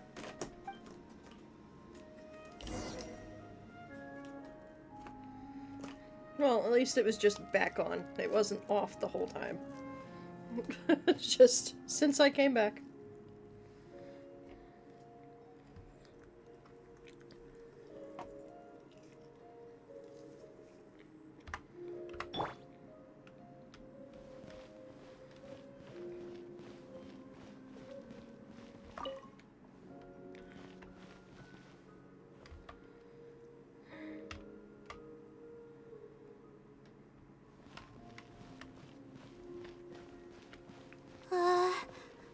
Are these statue thingies running? What will we find ahead?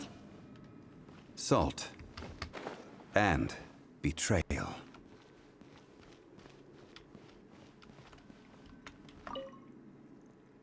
He seems to have been fleeing something, no doubts, suspecting that something terrible was afoot.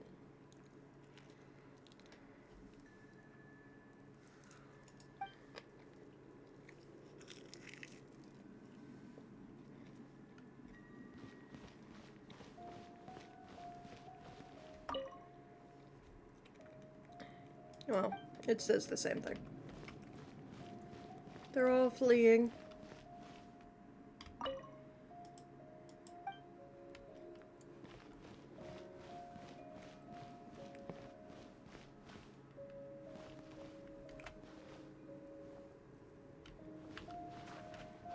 What's over here? Nothing. And over here? Also nothing. Excuse me. What are all these? What did they see? What did they do? What happened?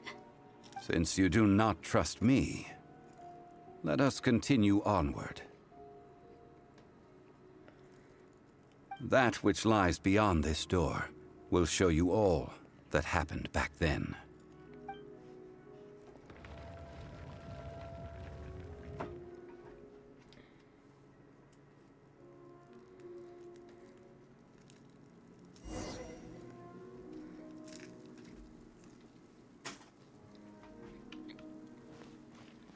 Everybody's running. Examine Sol Fjord. Ground zero. No matter what once was here, not remains but a single flower of salt.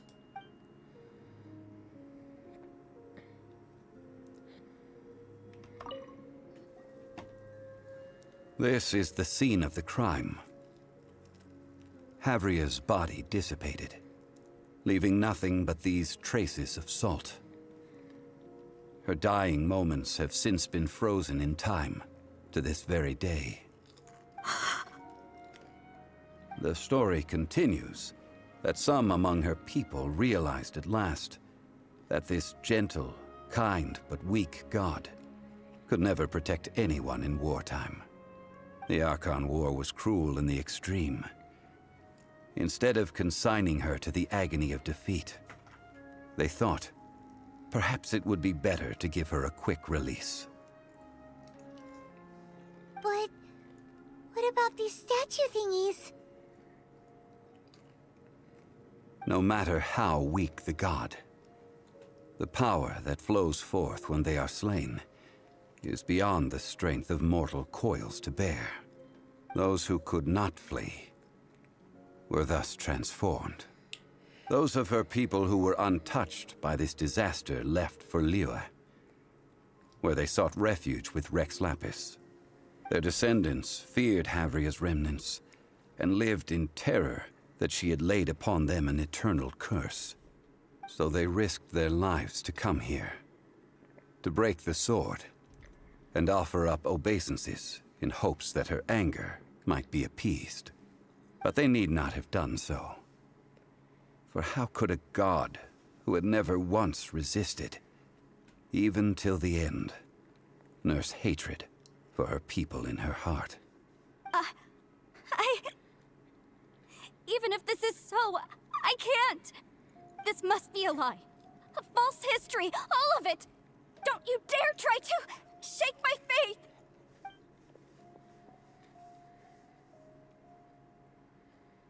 Yikes. Zhongli didn't show any mercy this time either. This is the price she must pay. Yet I would not call it a bad thing. Judging by how she appeared, I fear that she will struggle for a time. But even if she may not escape that struggle immediately, simply recognizing the truth is good enough for now. You seem all too familiar with what happened to the God of Salt. You didn't just hear the rumors about the way to break the seal, did you? No, indeed. How sharp of you. Yet this is not a matter of wisdom, only age. Faith in a god who has already passed will do you no good. So it is for Havria. And so it is for Morax also. The people of Liyue will understand that one day. All right then. Now, would you like to accompany me in taking a trip to Guyonstone Forest? Huh? What do you want to do, Zhongli? Treading old ground, telling old stories. One cannot help but be reminded of old acquaintances.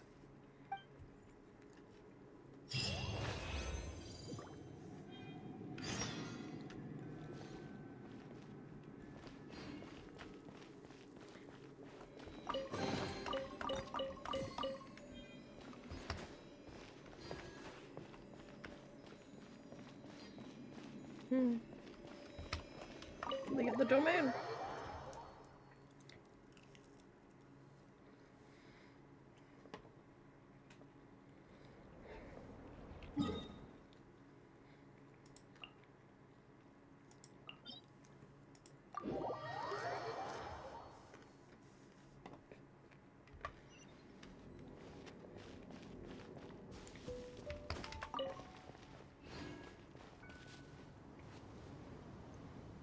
Okay.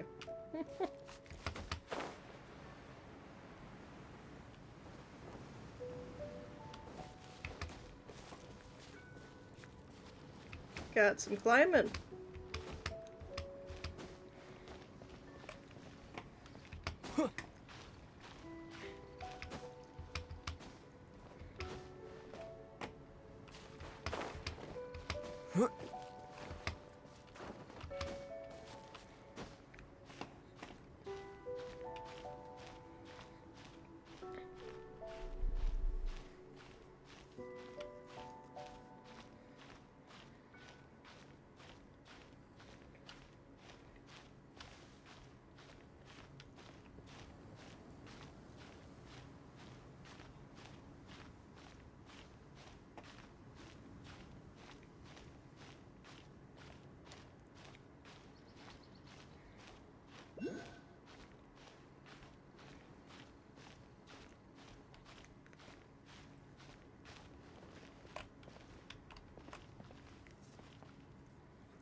Come on, give me a place to stand. Instead, I'll clip through it for a second. Okay.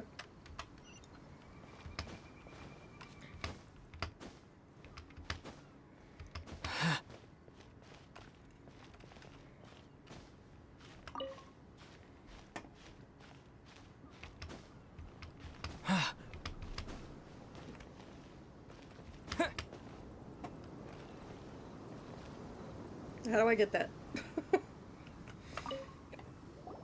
Now, I mentioned before that many gods of old have been sealed beneath the Guyan stone forest. The Adepti have presently handed Liyue over to mortals, and Havria's time was even further in the past. The Salt Chalice and Salt Ruler that she left behind should not return to Liyue. To leave them here is to let them slumber. And it is also a homecoming. So what would you like us to do? I ended an era with my own two hands. I've always wondered how I should remember that which I ended. History records, but history may be changed. This incident proved that. Time is a mighty force, and history's twist in its flow. I need to find a better way of recording history in order to engrave its truth. Stone carvings were one such ancient method, but unchanging stone, immovable earth, even one such as myself. Someday we may all disappear. Zhongli. Therefore, I thought of you, traveler. You are one who crosses the Celestial Atlas, and who passes through countless worlds. If our history is engraved in your memory, it will one day accompany you into another world. As long as a traveler like you is able to record what happened, then a backup of sorts will exist for times and tides of Teyvat. So that's why you wanted us to come with you. Sounds like tough work. Now then, it is time that we consigned both the Salt Chalice and Salt Ruler to the sea. Huh? Why do we need to throw them into the sea? As I said before, this is the place to which the remnants of many bygone gods are consigned. This includes Osial, Overlord of the Vortex, who the Jade Chamber most recently returned to this ocean prison. Thousands of years ago, the Adepti and I fought against the turmoil that plagued every corner of this land. Guyan Stone Forest, where I sealed many gods with my spears. After so long, naught but folk tales remain. Osial, you and I were foes, but our ancient grudge is but a bygone memory now.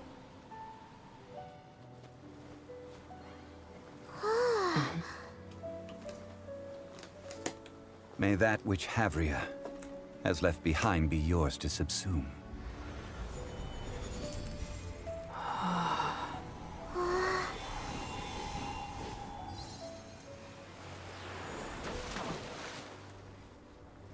And thus another spark of divinity departs from Liyue. My legacy shall now be left to those who come after to debate.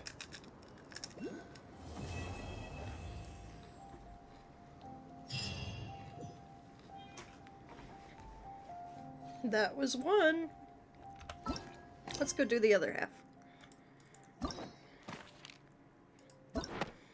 Because most Archons have 2 story quests.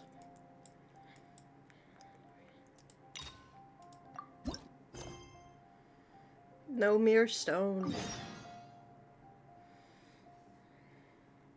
Let's see what else he has to say before I will remain here for a while. I fear that moments of reminiscence like this can only grow fewer. There we go. Won't those relics cause Osial to grow in power? Though the Salt Chalice and Salt Ruler do have power in their own right, they are nothing before Osial.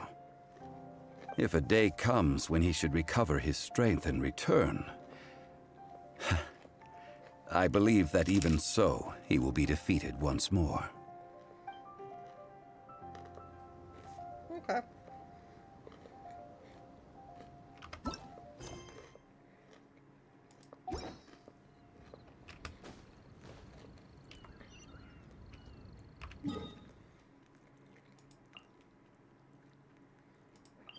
Teleport.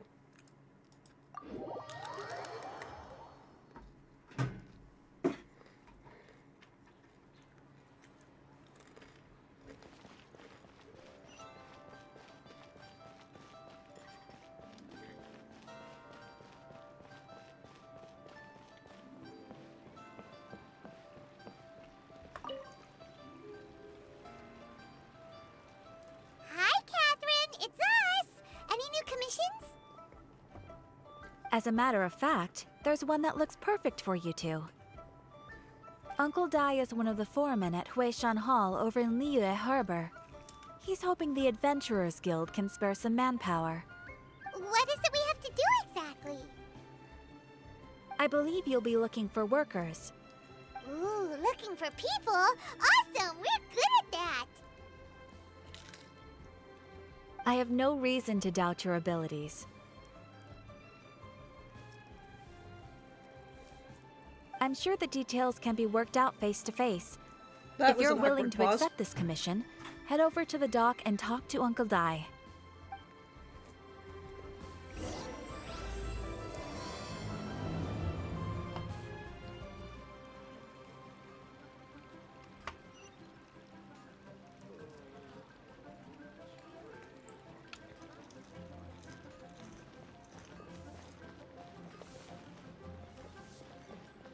Time to go that way.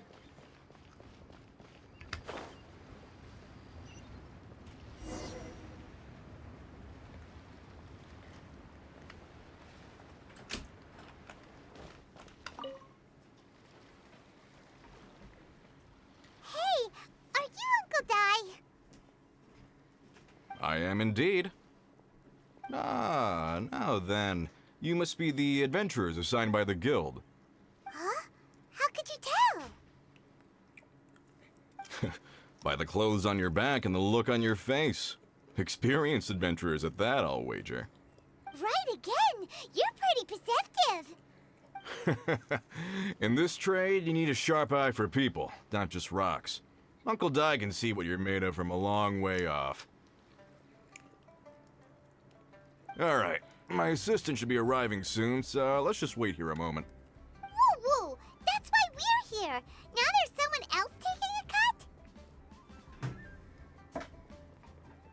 Well, to tell you the truth, this is a very difficult matter. Too much for adventurers alone to handle life here. So there is someone else! Now, Paimon. Do you think we're not up to Awkward the job? pauses, though. Steady, Paimon. It just occurred to me that you don't have all the facts. The incident in question happened in a mine, and it's a little out of the ordinary, to say the least. Mines are dangerous places, as I'm sure you're aware.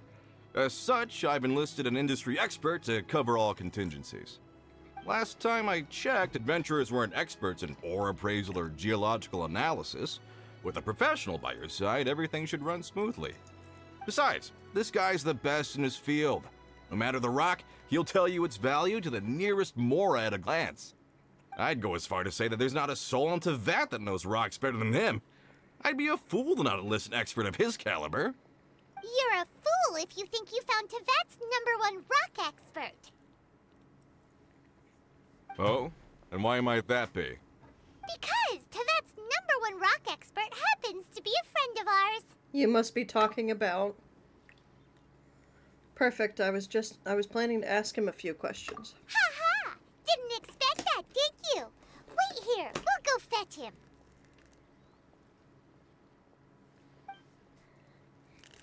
Paimon bets Zhang Li is listening to the storyteller.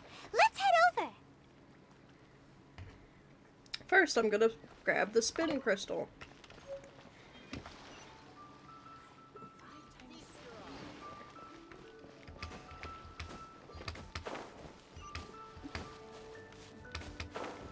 As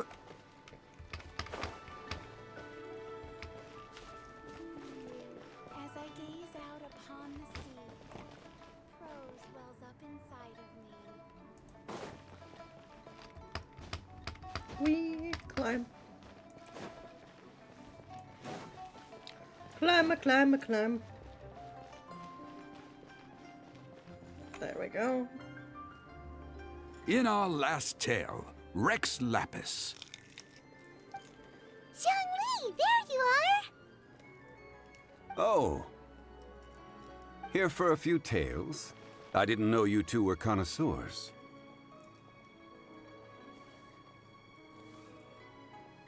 Why are there awkward pauses? Oh, no, we're here for you! Do you have time? Ah, something I'm rarely short of. We've accepted the commission. We need someone who understands geology and ore!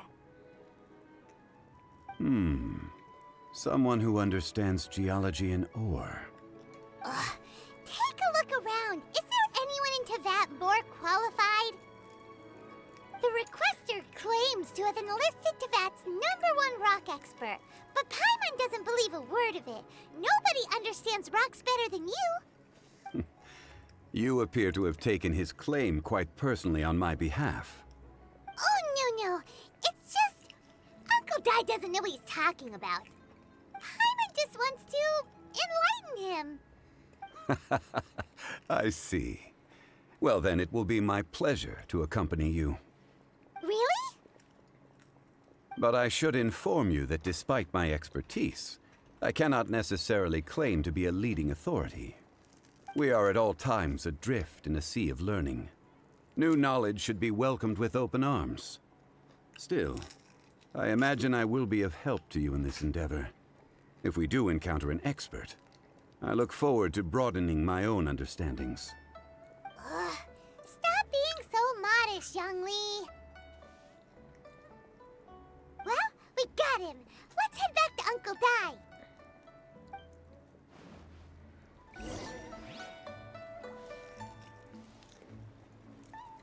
Time to return to the dock. Come and see these rare and precious curios. Which is that way.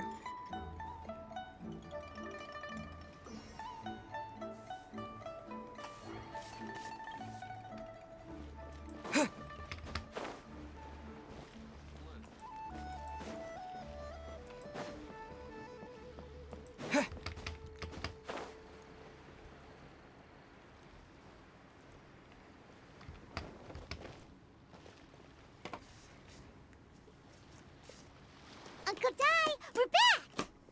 Oh, and this must be the friend you spoke of? Yep. Paimon doesn't know who your rock expert is, but he's got nothing on our guy. Let's not get ahead of ourselves. Still, I do have a claim to some experience in this field. Uh-huh, so you say. Wait till my guy gets here, then we'll see. It's no use me singing his praises. You'll have to see for yourselves. Is this the place? Aha! Speak of the devil. Allow me to introduce my assistant, Kun Jun.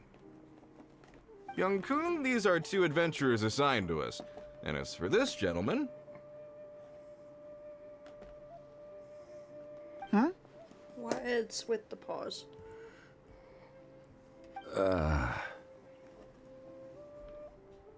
This is Zhongli, a consultant from the funeral parlor. Wangsheng Funeral Parlor's consultant. Mr. Zhongli, I've heard about you. They say you're a man of great knowledge and many talents. I had no idea I'd be meeting you in person today. I'm sure I recognize you. Have we met at the parlor?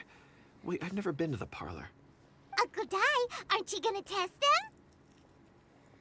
And so that's what you were planning. Huh? I wouldn't know where to start. Then they can figure out a way to test each other. If Zhongli wins, he's the assistant. If Zhongli loses... never mind. Zhongli won't lose. A contest? Why, it would be my pleasure. I admire your enthusiasm, good sir. I must say, you certainly have the look of an industry expert about you. It'll be interesting to see which one of us wins. Stop talking the talk and start walking the walk. I'm just saying it like I see it. Which is, incidentally, the only skill I have worth talking about. So you're an appraiser, Mr. Kun Jun. Well, no. Actually, I've already forgotten what I'm in Liyue Harbor for. I was standing by the side of the road one day when Uncle Dai called me over. He saw me holding a rock and asked me a few questions. He seemed incredibly excited, even followed me for a while. We arranged to meet here. Huh? How could you forget something like that? I saw him on my way over to Liyue Harbor, poring over rocks and muttering to himself. He looked to be very familiar with them. I asked him a few questions out of curiosity. To my surprise, he knew more than me, an old mining foreman. In any case, he didn't have any pressing matters and agreed to help me. So, do you have a poor memory? Not exactly. Anyway, if it's rocks you need help with, I can most certainly lend a hand. Mr. Zhongli, what do you make of this rock? A glossy exterior, with a fissure that could only have been left in the wake of a volcanic eruption. If I'm not mistaken, this is a rough gem from another nation. Ah, a keen eye. It's no ordinary rough gem. Fragile surface layer, black veining. My intuition tells me that there's high-quality crystal ore inside. Remarkable! This rock does indeed hail from the vicinity of a volcano. I came across it in a market and snapped it straight up. The seller thought it was some leftover industrial remnant. They had no inkling of the treasure that lay within. Isn't crystal ore found everywhere? What makes this one special? Purity and geological rarity alone aren't enough to make a treasure. Some of the most precious crystals contain deposits of water or sand. In the moment of its formation, the crystal hidden within this stone shell captured a pocket of water. For water to be hidden in its depths, like a moon concealed within a mountain, reflecting shafts of daylight that make it through. Now that's a rare treasure. Such a detailed description. Almost like he saw it with his own 2 eyes. Say, you're not trying to hoodwink us, are you? After all, we haven't even seen what's inside yet. Everything he said is true. Most crystals are born in high-temperature environments. Heat and water aren't natural bedfellows, of course, which is why crystals with water deposits are so sought after. Moreover, this particular crystal contains mountain lake water. A rare find indeed. Well, if Zhongli says so, it must be true. I've yet to encounter anyone with a judgment as shrewd as yours, Mr. Zhongli. How did you know exactly what lay within? I've seen many such stones in my time. I recognized it immediately. I hope you didn't mind me flaunting my experience, Mr. Kunjun. Of course not. I feel I've met a kindred spirit here today. I hope you will accept my friendship. Uncle Dai, it would be a mistake for Mr. Zhongli not to join us. Trust me when I say that his level of expertise is unrivaled in the trade. You won't come across another of his caliber in your lifetime. Very well. There is strength in numbers, after all. Everyone, follow me to the chasm. There are men counting on you to find them. Whee! To the chasm.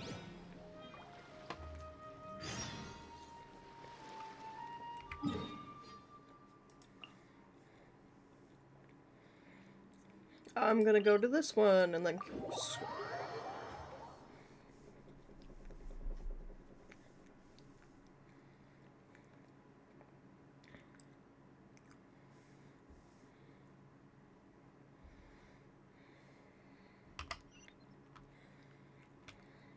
And now we'll go this way.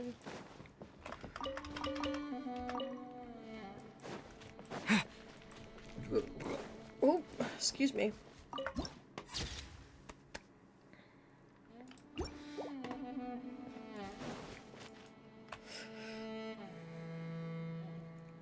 Oh.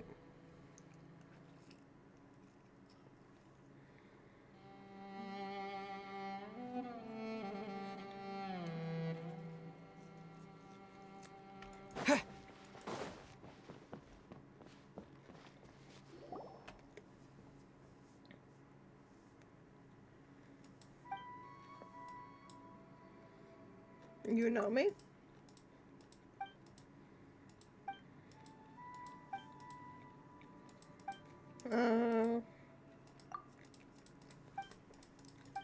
I'm getting caught in normal stuff. My bad.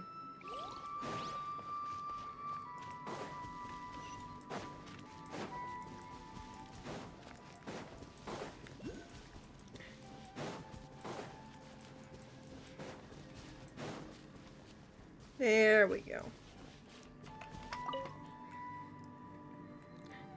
Whoa, this mine is huge!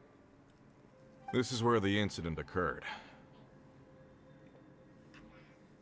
6 days ago, a group of us left the site to attend to other matters. When we returned, the 4 men we'd left behind had vanished. I led a team around the entire mine, but found no trace. That's when I decided to enlist help. So 4 miners have disappeared. Yes, there were 10 of us. We lost Long, Bold Sen, Brave Sen, and Mao. I worked with all of them. Workers in this trade are usually young men in the prime of their lives. Could it be that the 4 of them left for another mine? Unlikely. There's no other lodging for miles around, and we didn't pass any other mines on the way over. Huh. Such a huge mine. Did you really manage to explore every corner?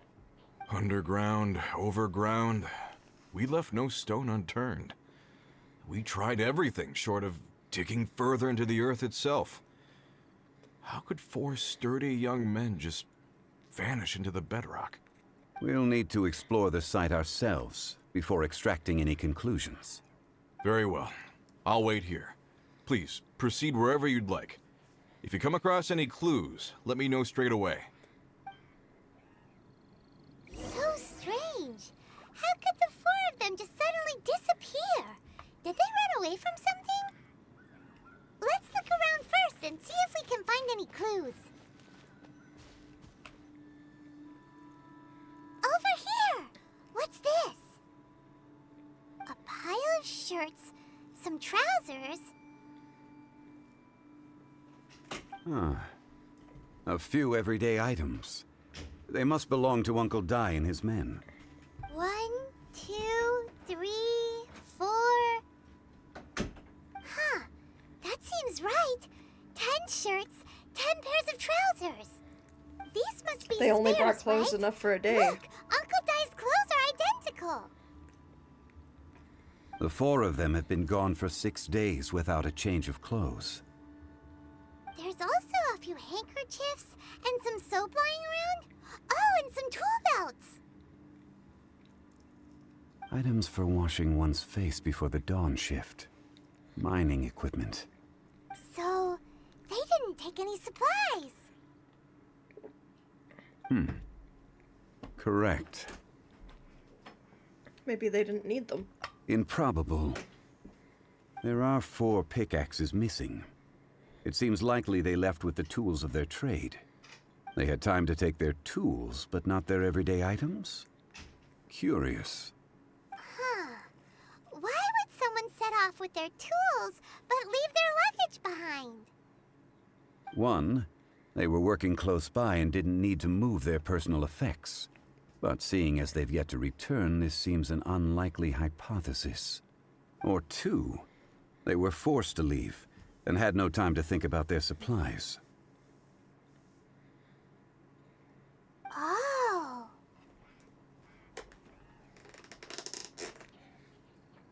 Do you think someone kidnapped you? It's certainly a possibility.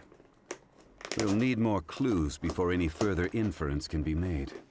If they didn't leave, maybe they were made to leave. Let's make a note and let Uncle Dai know.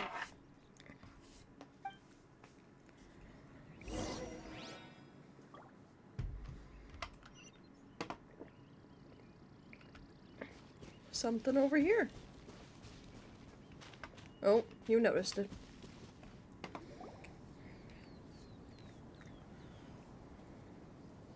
Kunjun, what do you have there? Oh, right on time. Did you find anything? There's a chunk of ore here. Perhaps there are clues within. Or, what does it have to do with the disappearance? Let's find out. I'll give it a try. A moment, please.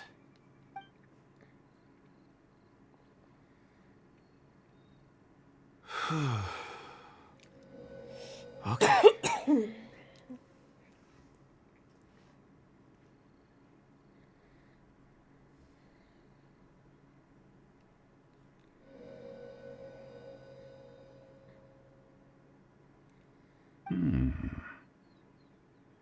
Looks like he's concentrating really hard. What's he up to? Excuse I me. see. 4 men following someone out of the mine. It looks like a child. A child? What's a child doing in a mine? I'm not sure. Also, how did you see anything exactly? Oh, I don't mean see in the traditional sense. I would appreciate it if what I'm about to tell you remained a secret. It's a little odd. I've never dared to tell anyone before. I can perceive the memories of Or. Huh? Perceive? So there's no conjecture at work? You mean you can put your hand on a rock and boom, it just happens? I've always sensed that Or contains memories. Sometimes it records events that occur in the surrounding area. All I have to do is touch one and focus my attention, and the memories come to me. Amazing! So you can find out everything that ever happened there. It depends on the ore. Some ores have astounding memories. Others, like iron ore and white iron ore, aren't up to much. Their memories are hazy. Core lapis and crystal memories are much stronger. They record more events and in greater detail. Stone seeing. Fascinating. A rare ability indeed. It was prudent of Uncle Dai to recruit you, Mr. Kunjun. My back popped. I'm glad I can be of assistance. Based on what I saw, I believe they followed this path. This will take us north, away from the mine. North. Another clue for Uncle Dai. Let's make a note of it.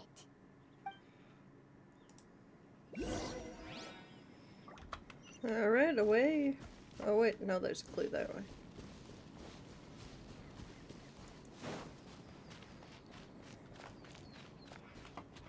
Bravo. Excuse me, sir. Are you one of the workers here? Ah, yes. You must be here about the disappearance. Please, find them if you can. I don't know what happened. The weather was gloomy that day. The foreman left with a few men. I stayed behind with the other 4. After a while, I decided to take a break, just to catch my breath. I ended up falling asleep in the shelter inside. When I woke up, there was no sight of them. I'd only just been speaking with them and suddenly they'd vanished. Maybe I'm next. So the men that were out working disappeared, with the only one left to tell the tale having been asleep in a shelter. Perhaps an accident occurred on site. What a scary thought. An on-site accident. We should note that down too. Found some clues. Time to report back to Uncle Dai. Over there, although.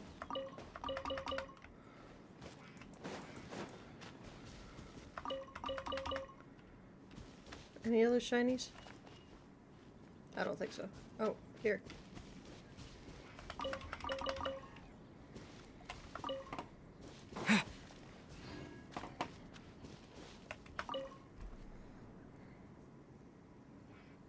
You're back. How are the investigations going? We found 3 clues in the vicinity. First, there are 4 missing pickaxes, yet everyday items are still in their place. This suggests that your men didn't leave of their own accord, but were forced to. Forced to? But who would kidnap miners? Who indeed? Second, there were 5 workers at the mine. One of them left the site to take respite. When he awoke, his colleagues had disappeared without a trace. Those who kept working all disappeared. The one who left early emerged safe and sound. It would appear that the incident occurred on site. Now that you mention it, I recall Bravo saying that he took a break. Could someone have entered the site and simply walked away with him? This leads me to my third point. Mr. Kun-jun here made good use of his, expert techniques to arrive at a conclusion. It was a child that took your men away. A child? But there are no settlements here for miles around. There's no way a child would have made it over to the mine. Unlikely as it sounds, that's our conclusion. Your men were following a child. Where did they go? We believe that they followed the road north, away from the mine and toward the ruins. North? Right. I'll rally my men and head in pursuit. Do you need help? You've been invaluable to the investigation, but leave the legwork to us. If we set off now and make haste, we might be able to catch them. Not so fast. The incident occurred 6 days ago. Even if they set out on foot, they will have covered a lot of ground by now. You're right. New plan. I'll lead my search party over to the settlements further out and make some inquiries. There are only a few settlements around here with lodging for the night. We'll go investigate and see if we can come up with anything. In the meantime, you could keep looking for clues. If we don't see each other, let's reconvene at Wangshu Inn tomorrow evening. All right. Agreed. All right. Me and my men will get going. I do think after this quest I will call it a stream. They're gonna talk to the people over at the settlements while we keep investigating here. Correct. But there aren't any more clues at the mine. Shouldn't we go north? Wait. I believe we're missing someone. Huh? Oh yeah! Where's Kun-jun? Paimon bets he's still investigating. Let's go find him.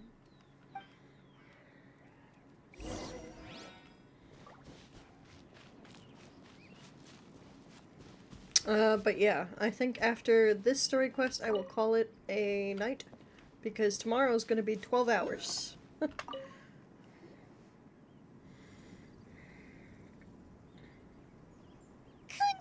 what are you searching for? We're all out of clues. Let's get going. Apologies. I'm conducting a quick search for my own benefit. I'm looking for a precious stone known as Dragonfall. Dragonfall? Not my area of expertise. Dragonfall is often used in forging. What use do you have for it? I don't know. I'm sorry. I don't recall why I'm seeking it. I've been feeling very absent lately. Name and address aside, I'm having trouble remembering things. In fact, I've been feeling extremely anxious, as if there's something I've forgotten to finish. It's an unpleasant sensation. Oh, Paimon knows that feeling. When you know you've forgotten something, but you can't remember exactly what it is. I don't even know where to start with it. I've been aimlessly wandering. That day at the market, I overheard a conversation while I was buying something. They mentioned Dragonfall. It sounded so familiar to me, as if whatever it was I had to do was linked to that stone. So, I decided to look for some. Perhaps if I can retrieve some, I'll remember what it is I have to do. I see. If I am able to during our endeavor, I will help you look for this stone. Really? Oh, thank you, Mr. Zhongli. You're too kind. Think nothing of it. Shouldn't we get going? Heading north from the chasm, we'll reach Lingju Pass. If this is indeed the path they chose, there will be traces. Yes, Great! they will. Let's have a look.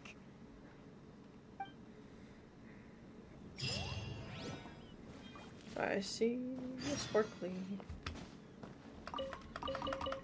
Just iron.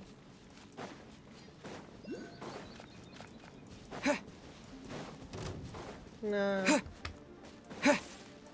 I don't want no slimes. I don't even want you. There's no end to this.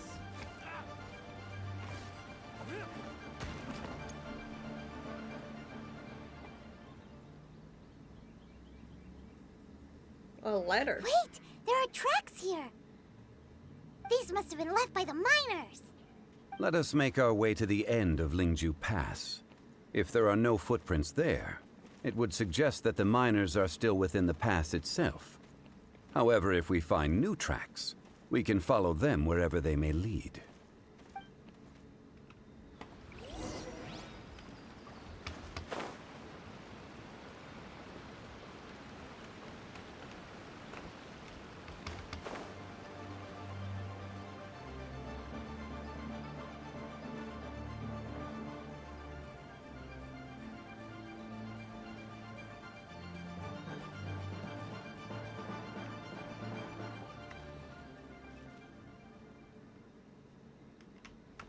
Oh, probably up.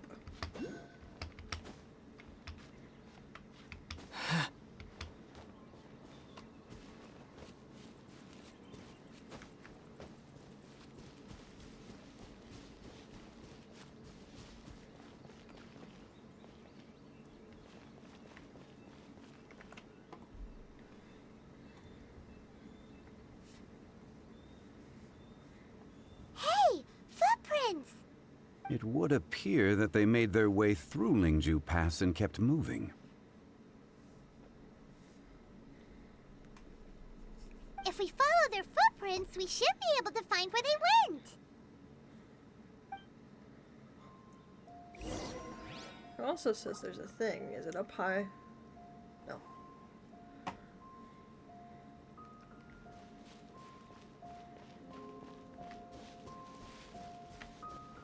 Ah. Kind of up high.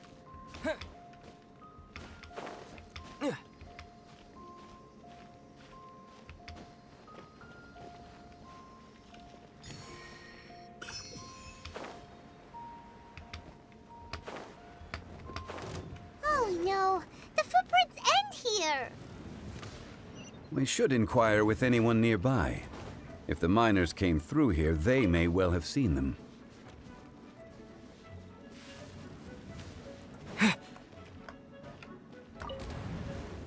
Oh, come on. Stop seeing me.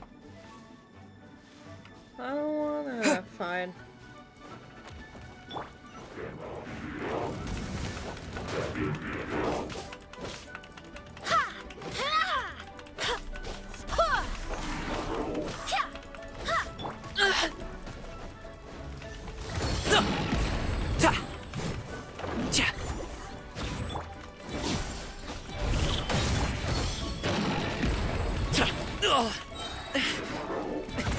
Many happy returns.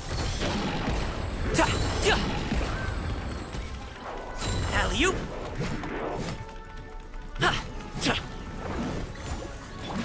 Barbados, guide us. Go as one! Stop it now.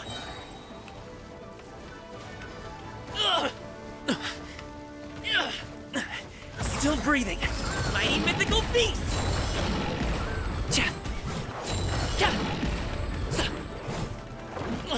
Hey, what gives?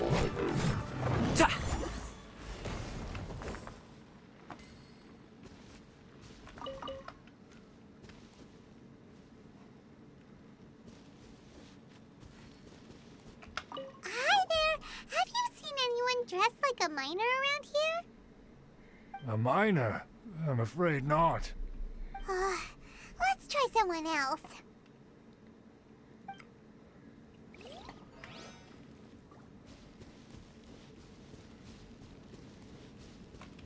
Hello! Have you seen any miners nearby? About this tall? 4 of them? Stop bothering me. Can't you see I'm cloud watching? Jeez, a little grumpy, aren't we? Whatever. Let's go ask someone else. Yikes.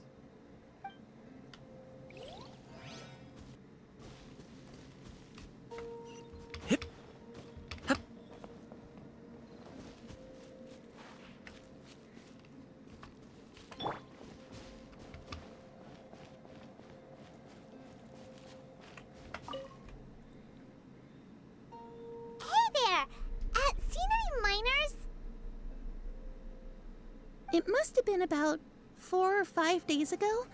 There were a few men who came through here carrying baskets and picks. I guess that could have been them. Yeah, that's them! 4 or 5 days ago. It appears that they were moving slower than we'd anticipated. Traversing the geography of Lingju Pass must have held them up. It was so strange. 4 big guys with lifeless expressions. It was like they were in some sort of trance. And there was a child staggering in front of them. Huh. This child. Did you see what they look like? I caught a glimpse. Blue hair, short. I think it was a girl. She wasn't smiling. In fact, she looked very serious. And they took this road? Yes, they followed it straight from here. Let's go after them. Okay then.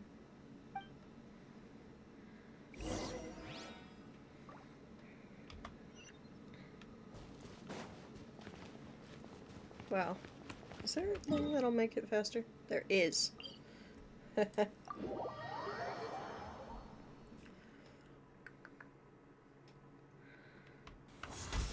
Nope.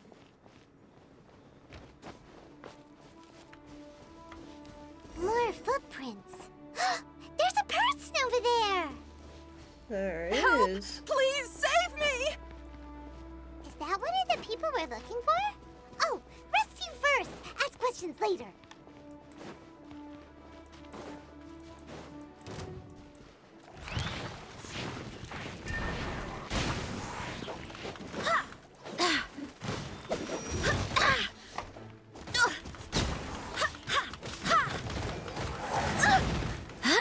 I hate bishops. Go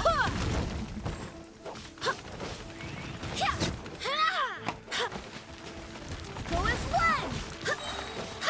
I swear by my sword! Up to it, Manzai! Although they're not too bad with Gaming, gotta say.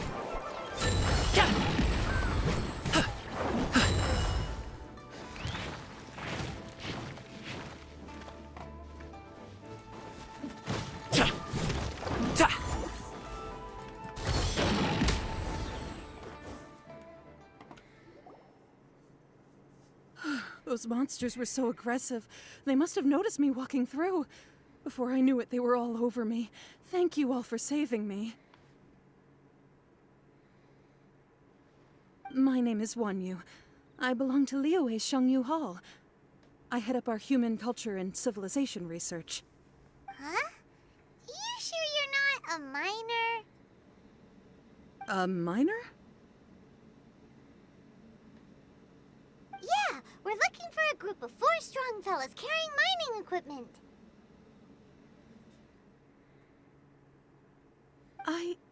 I think I saw those people. Really? Helpful. Yes. I set off from Nantianmen the day before yesterday, heading for Lingju Pass. About halfway there, I came across some people. A few men and a child. Could you be more specific? I was in a hurry. I didn't get a good look. I'm afraid I'm not even sure what they looked like. Apologies. I think that's all we needed to hear. Thank you. I hope it's useful to you. I'd better get going. There's a conference I need to attend. Again, thank you all for your help.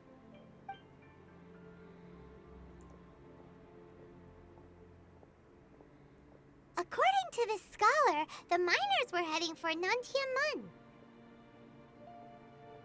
Can we be absolutely sure that it was the men that we're looking for? A child with a group of adults. Sounds pretty close to Paimon. Could have easily been a different group. But... Hey, perhaps that rock over there can tell us more. Aha! Paimon nearly forgot about our secret weapon! It looks promising. I'll do my best.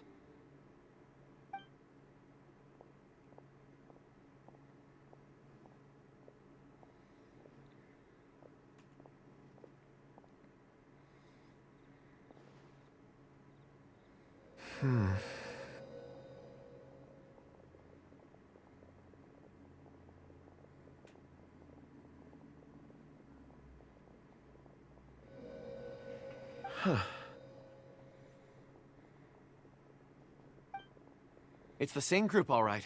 They followed this road. Mr. Kunjun, your stone seeing is something I won't forget in a hurry. I suppose it is an asset, though I rarely find a use for it. But praise from Mr. Zhongli is high praise indeed. It's a good thing we brought our Kunjun compass along. We would have lost all sense of direction a long time ago. You think so? I guess it's been a worthwhile trip then. It feels like we're cracking a criminal case. It's a lot of fun. Be that as it may, we would do well to keep our guards high. Especially Four with the fully enemies grown in the men in a background. trance-like state, walking ceaselessly day and night, over hills and mountains, led by a child. This is no ordinary incident. Oh, you're quite right, Mr. Zhongli. We should have our wits about us. That's not all. Our scholar was attacked by Geovishap hatchlings, but the level of aggression they exhibited was unusual. We have encountered many clues along the way. So far, they've pointed us in the right direction. The miners headed in the direction of Nantianmen the day before yesterday. From here, they would have had to navigate a perilous mountain road. If their destination is indeed Nantianmen, we should be able to catch up with them. Great! No time to lose! I left a mark in the vicinity just now. If Uncle Dai does pass through here, it should guide him to us.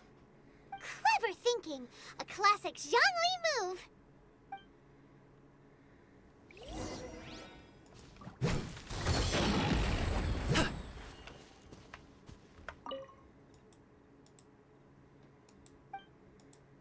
Oh, I can't break that rock. Okay. Damn.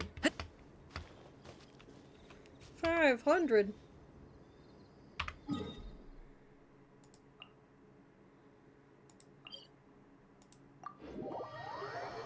I love teleports.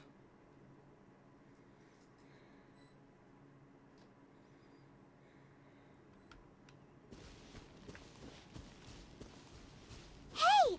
Over here on the ground! Is this one of the missing people?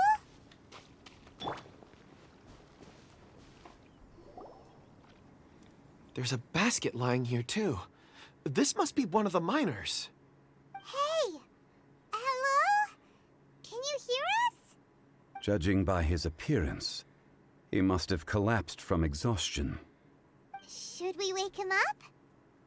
I can still dig. Sounds like he's whispering something.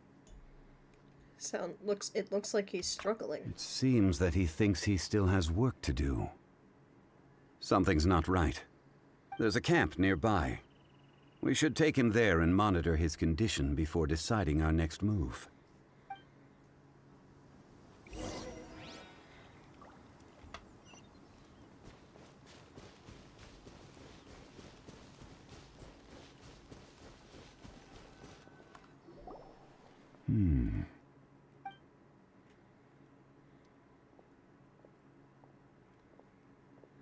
How is he?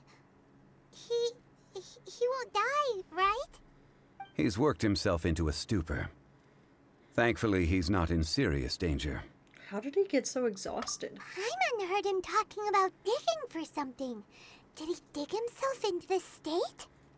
It's certainly a possibility. Strange. Wasn't he brought here? It looks like there's something in his pocket. Are these ore fragments?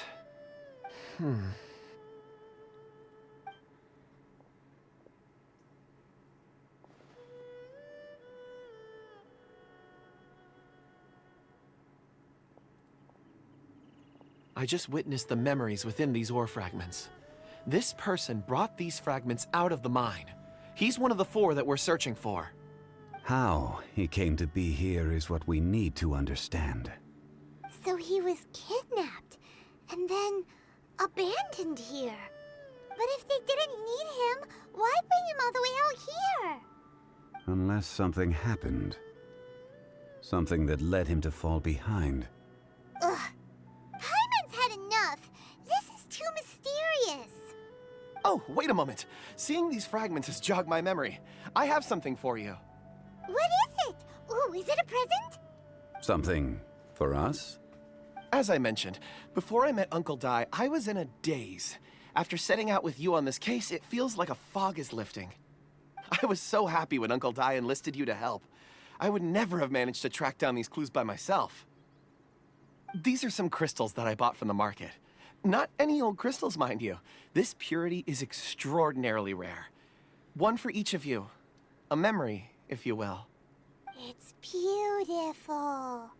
Oh, and the colors change as you turn it. It's like a different crystal from each angle. Looks expensive. Can I really keep this? But of course, take it. And this one is for Mr. Shangli. Huh? Is something wrong? Not to your liking? On the contrary.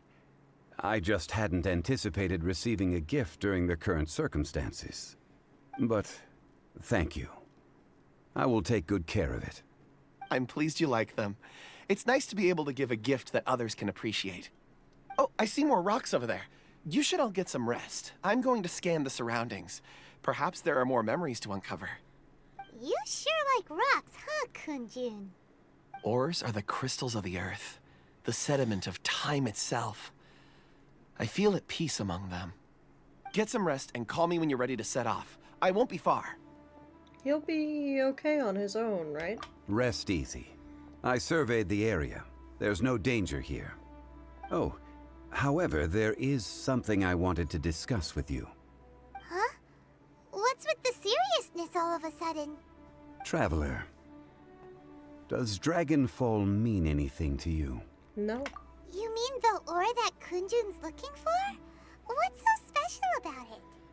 Dragonfall is an incredibly rare ore used in forging. The majority of regular crystals are formed in high-temperature environments. Dragonfall, on the other hand, is formed as a product of elemental reactions. Elemental reactions can produce material objects? Indeed they can. However, only a minority can survive for long periods of time.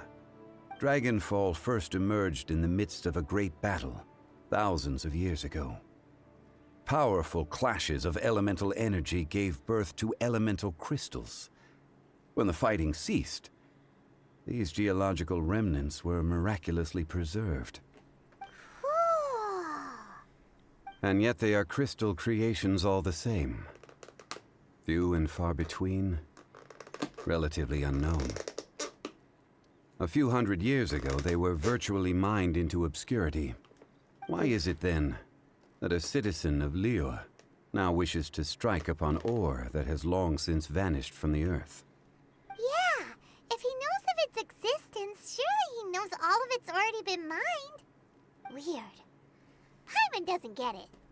There are those in the mining trade who retain a keen interest in Dragonfall.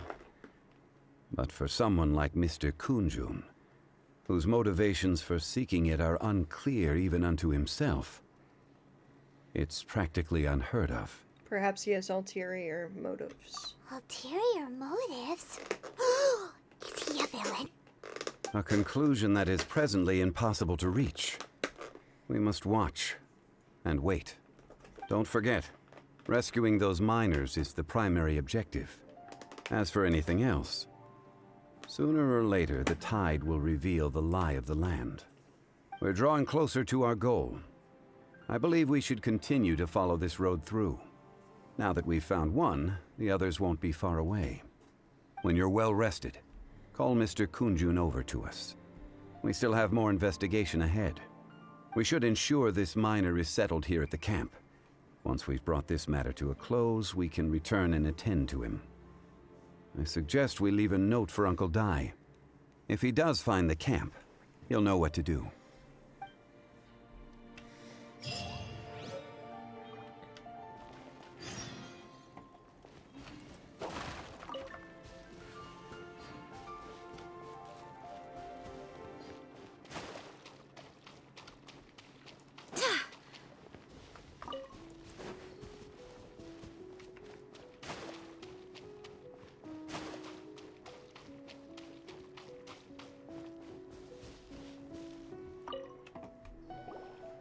Kunjun! We need to get going!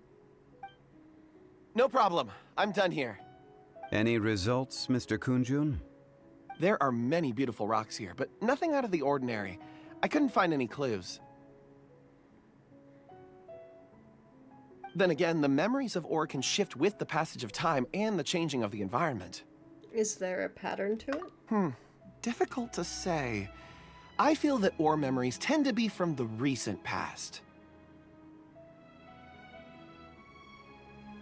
So there's never any ancient memories? Rocks endure, but as eons pass, their memories are erased. Those memories that survive are rooted in powerful emotion or thought. That makes sense. It is the same for people. Indeed. Let's keep going.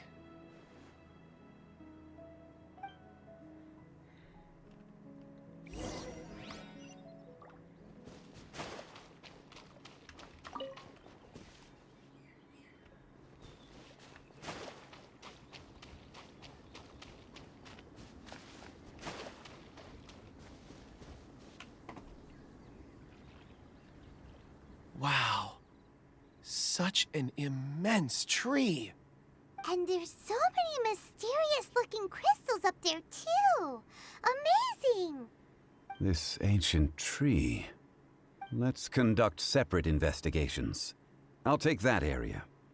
Perhaps you could survey this section. Be careful. All right, then. Kunjun, can you see anything worth investigating? Well, there is this stone tablet here. Doesn't seem very interesting. Paimon's gonna look over there. Huh. It's worth a try, surely. Let me see. Oh!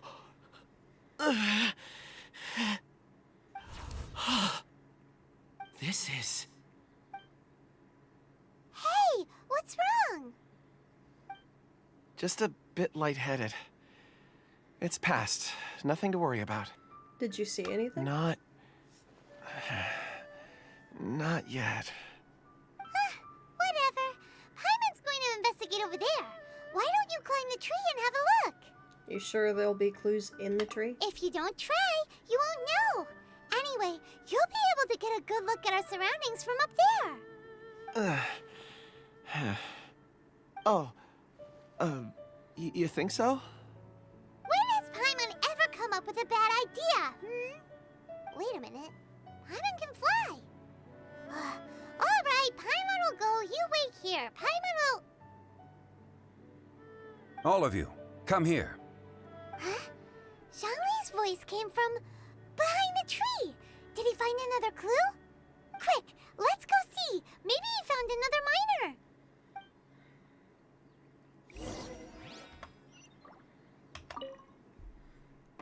Life endures in heaven and earth, thanks to the merciful Adeptus. On this site lies an evil dragon. Please do not disturb it.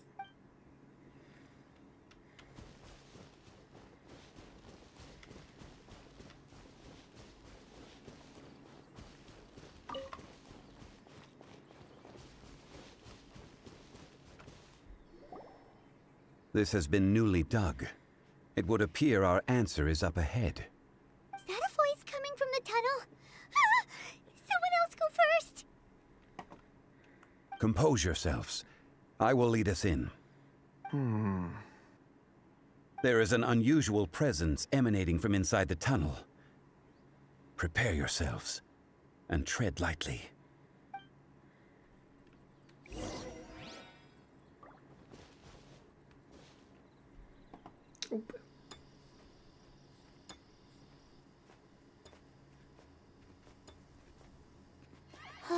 Huh? Listen. The missing miners are here.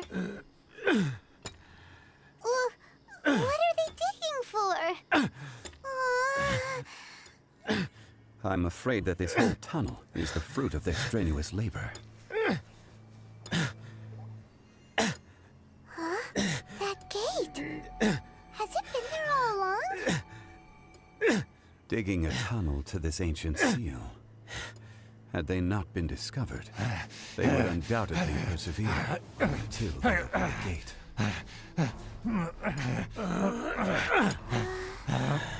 So behind the seal bears.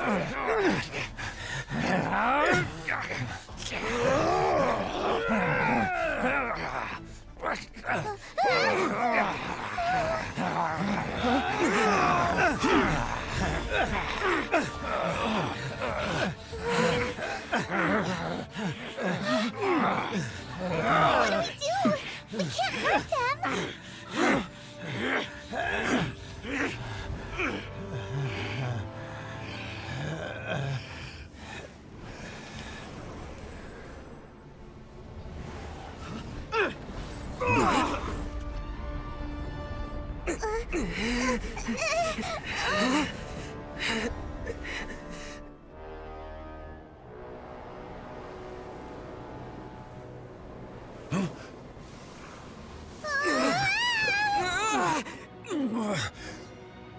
Oof.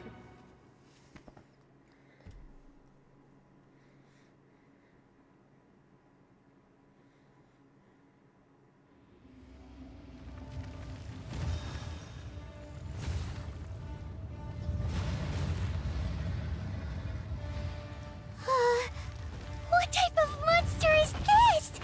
Morax, you arrive at my doorstep of your own volition. Excellent. Taking revenge for sealing me away will be all the easier! So, the little girl is your power incarnate. But if you recall, Ejdaha, this is not how we intended for events to transpire. Waste not your words! Your life is mine! Still breathing. Yikes. How long? Ah!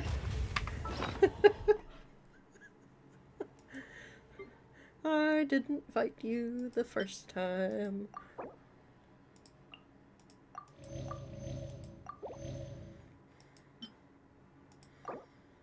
Yeah, you eat that. I guess you can have some too.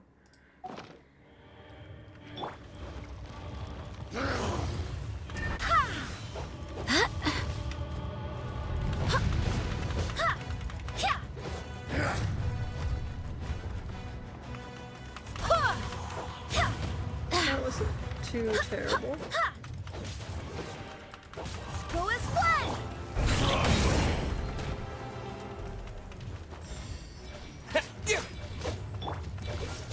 This moment will be frozen in time. Right! Quake! Not the mountain permanence.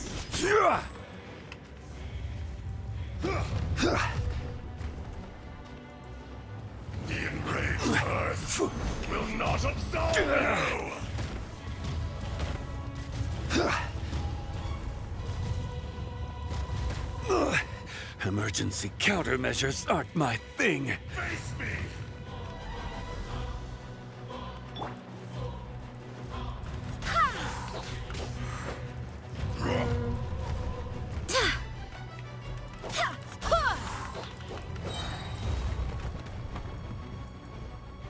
Barbados, guide us. Go as one! Fisher! It's gonna hurt. Stop it now! Hey, what gives? Rise! Freeze! Be crushed! Don't push your luck. Cool it! No atonement for 1,000-year pain! Up to it, Manzai! Grumpy dragon. Congratulations! Good luck. Alright, May. Have a good night.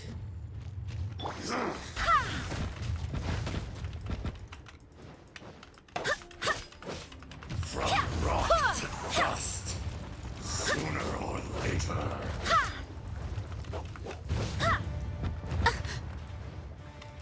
Go as one! Crumble! Careless!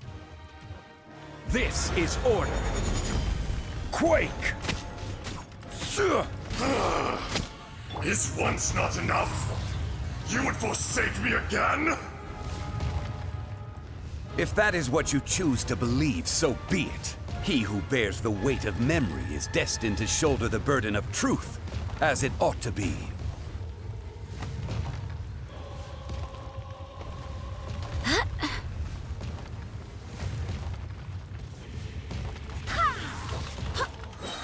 Wind, hear me. Go as one!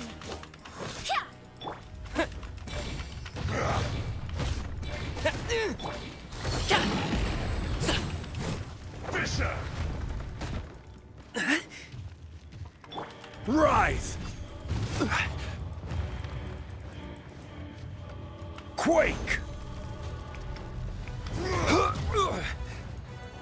Rise!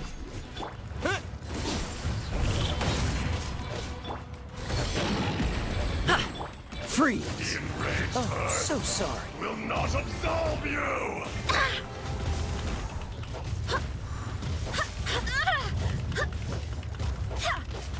I cannot give up.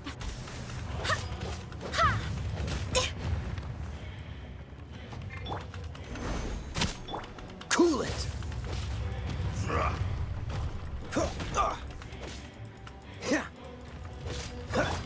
Mighty mythical beast!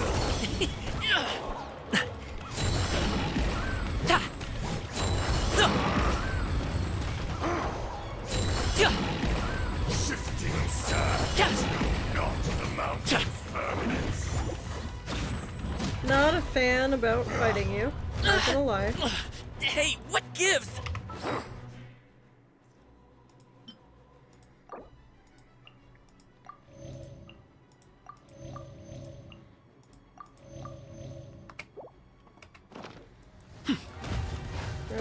The chart.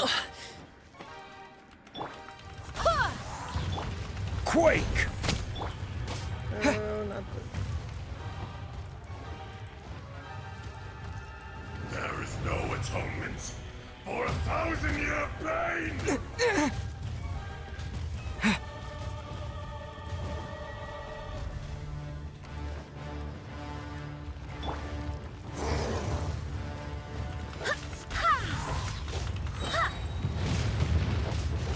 Barbados, guide us.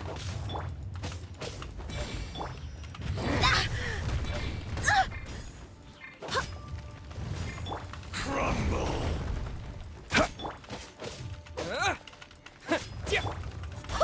Morax! You think you can destroy me? Why would I want to destroy you?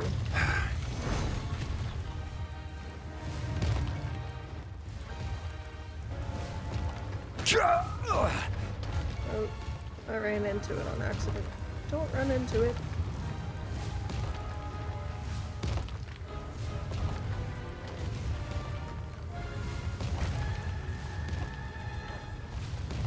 I will have order. Quake!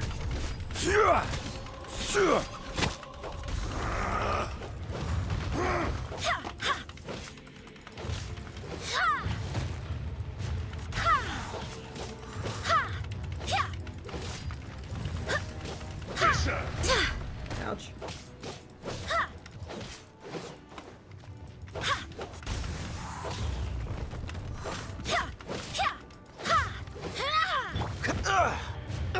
Dodge this!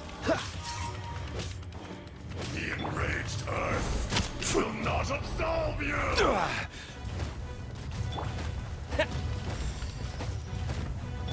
What's the freeze?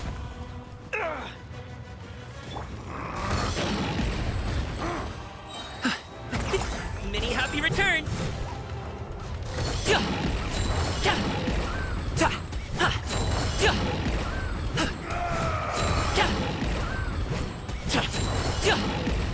Almost there. This moment will be frozen in time. Rise! Crumble! Nothing to fear. Crumble! Quake! Shifting sands, Wind, hear me. not the mountain's permanence. There is no atonement for 1,000-year pain! Careless! Crumble! Quake!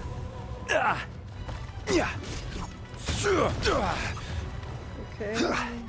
Rise!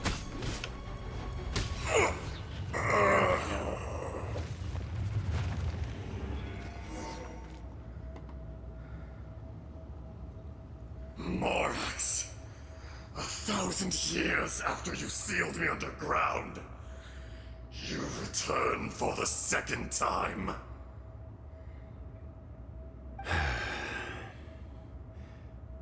You should call it by its name, Azhdaha. Fate. Fate? Fate?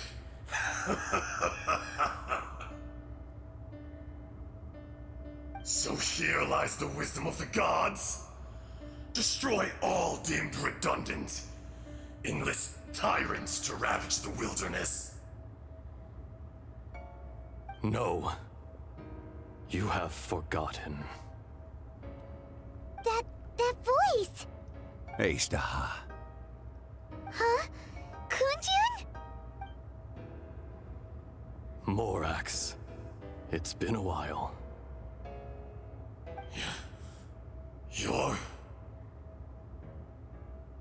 Azhdaha. The very same. During the battle, you imbued us with your power. Yes. It was all I could manage.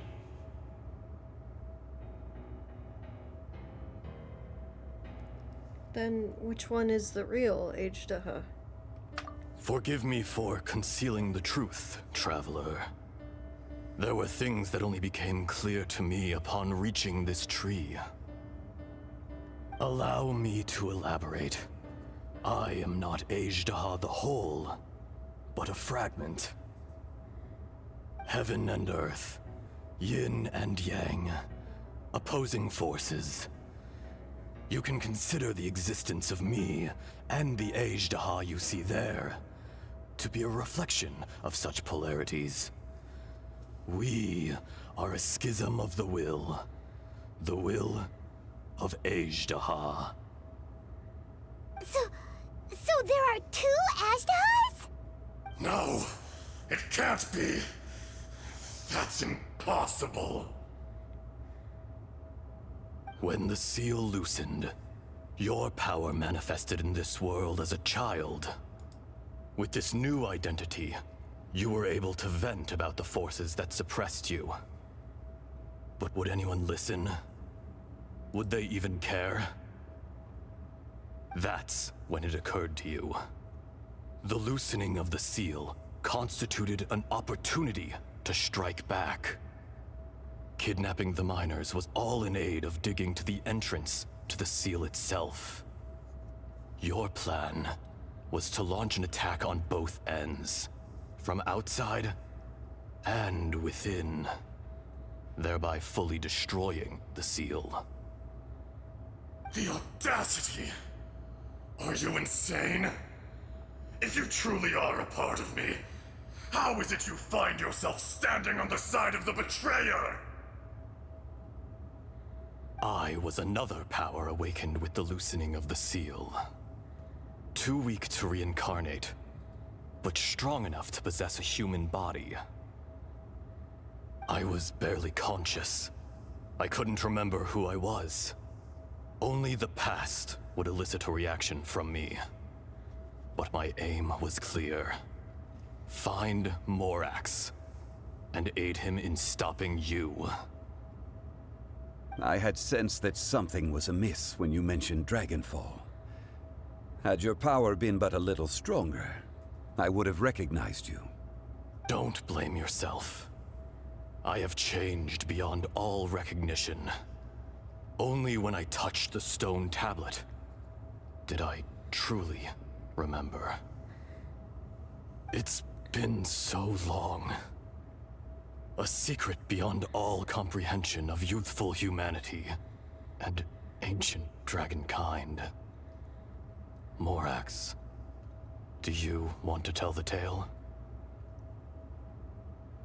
There would be no harm in it. The decision is yours. You haven't changed. Then allow me.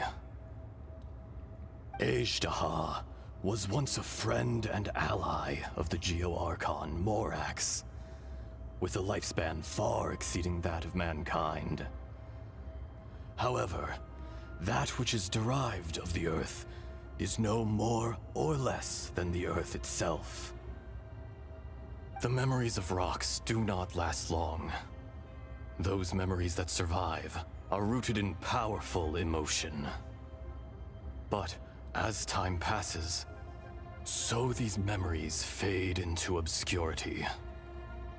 Erosion is the world's greatest destroyer of memories. Erosion? Erosion ground Azhdaha's consciousness into oblivion. Slowly, he forgot the face of his old friend, and his memories of defending Liyue Harbor disintegrated. Azhdaha, now incomplete, became irascible, aggressive. What would you expect? It was humanity that attacked the ley lines that sustained me. This much is true, which is why you attacked the chasm, why you waged war against Morax. In the beginning, in order to open up new territory and increase production, the citizens of Liyue came to the mountains to mine. Overexploitation caused the ley lines to quake, which brought untold suffering to us. Erosion made us even more savage. No matter how we struggled, we lost the ability to coexist with humanity. We lost all reason. Morax shared with us some of his power to prevent further erosion, but it was futile. Everything returns to dust. It is the natural order, an unstoppable force. And so, we became you. And from your will, I emerged.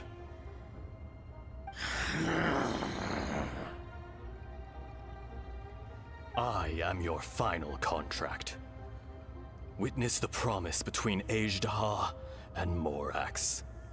You can hate me, but you cannot deny me. No!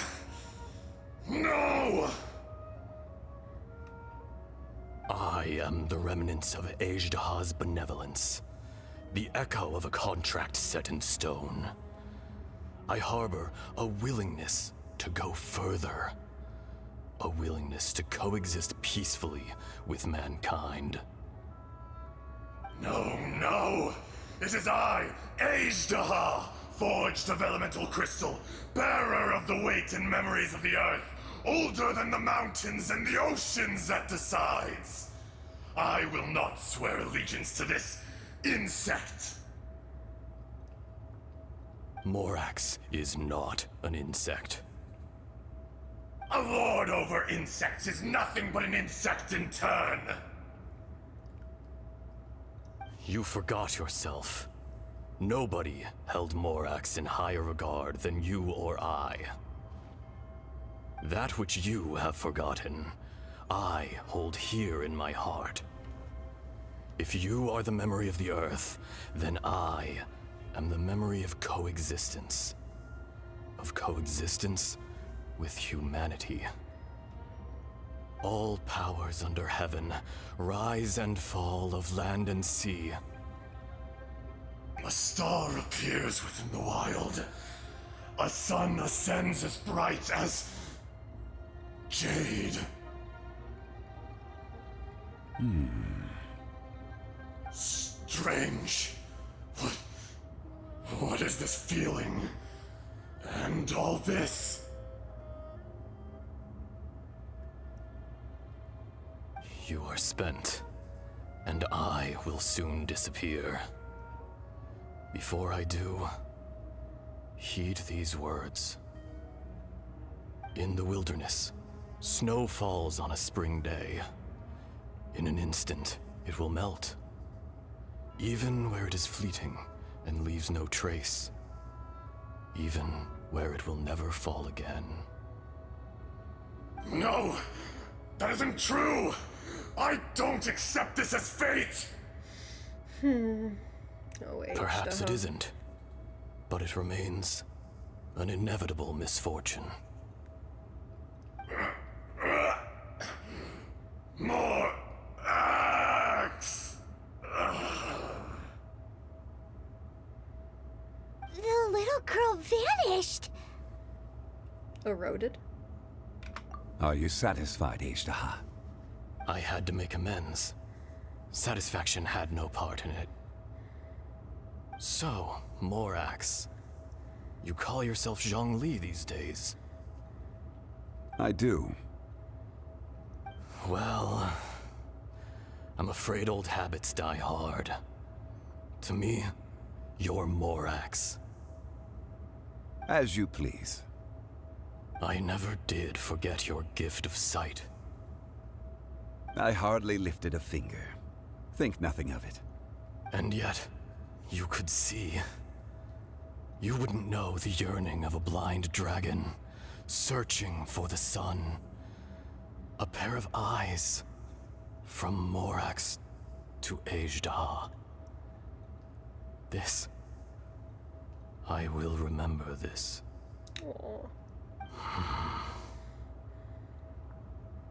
Your power is nearly spent. Ah, perceptive as always, my friend. Shall we get going, you and I? Surely the pressing matter is still that of the miners trapped outside the seal. Indeed. Hence the need to get going. To fix the damage left in your wake. Straight down to business as always. Let's go.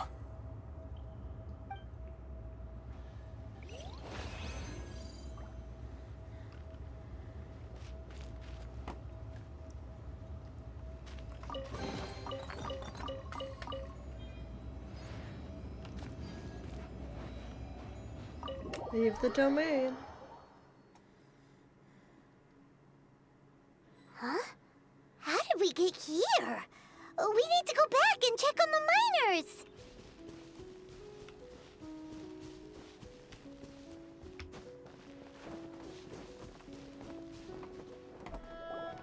So there you are.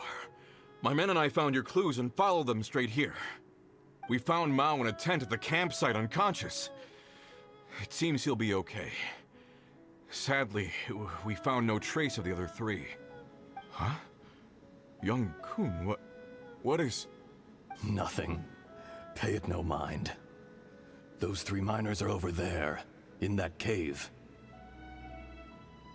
Cave? What happened? They're exhausted, but not in danger. Don't worry. Right. Well, thank you, all of you. I better go and see how they're doing. So you're taking them back to Liyue Harbor? That's right. Can I come with you? No problem. You rescued my men. I'll be happy to assist all of you in any way I can. I'll be back soon. I need to assess their condition. Kunjun, we should be calling you Ajdaha. You're coming back to Liyue Harbor too, right? Not I. Merely this body. Once I'm gone, the true owner will accompany the miners back to Liyue. Kunjun hails from a family of famous artisans. He too will be famous in time.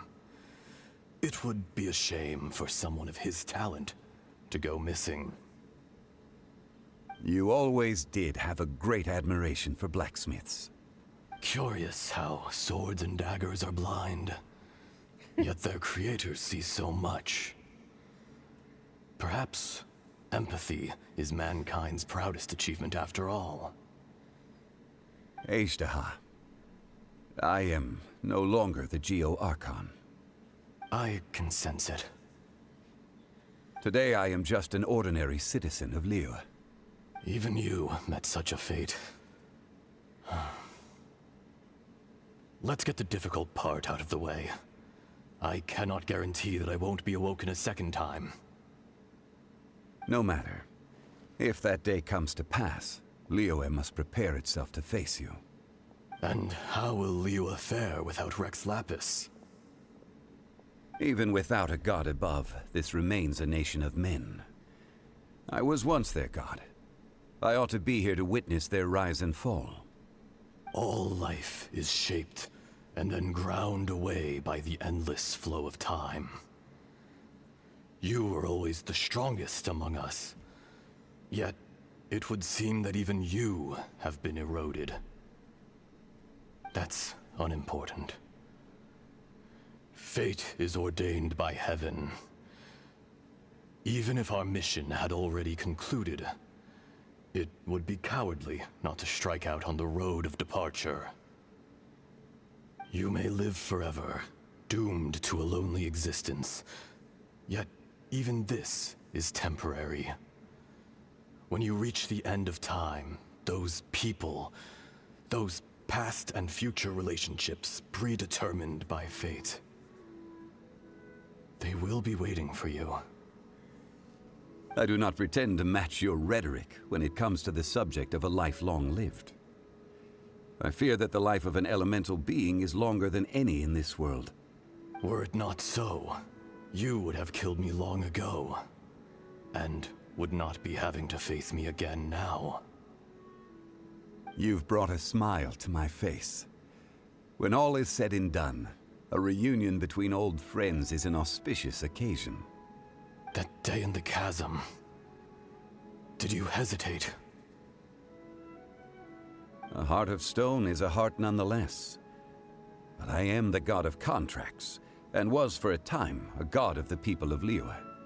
You chose justice, but did not forsake your kindness. You came to me not as an assassin, and so I was willingly sealed away.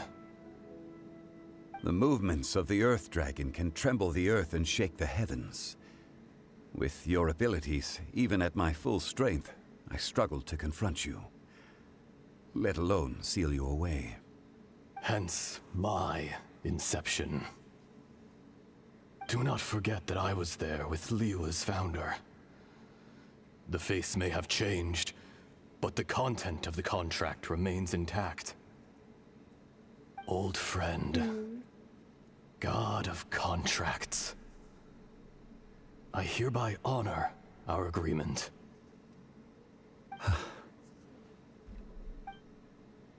Thank you, Ashtaha. My life is nigh on eternal. I will go on with the infinite flow of time. And you, Morax, you too will live for many a day to come.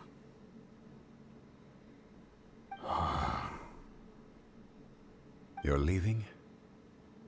If it is fated, Morax, we will meet again.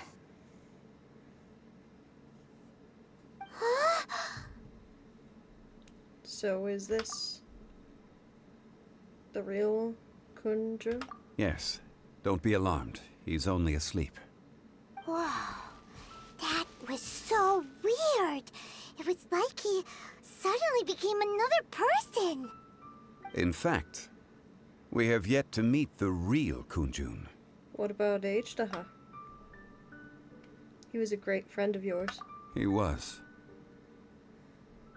Centuries may have passed since then, but events from 1,000 years ago remain crystal clear in my mind.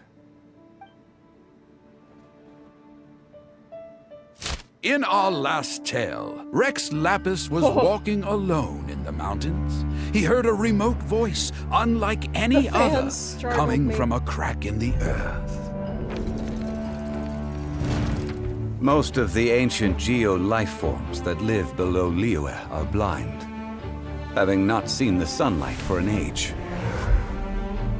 The voice was sometimes sad and song-like. Other times it was loud and thunderous.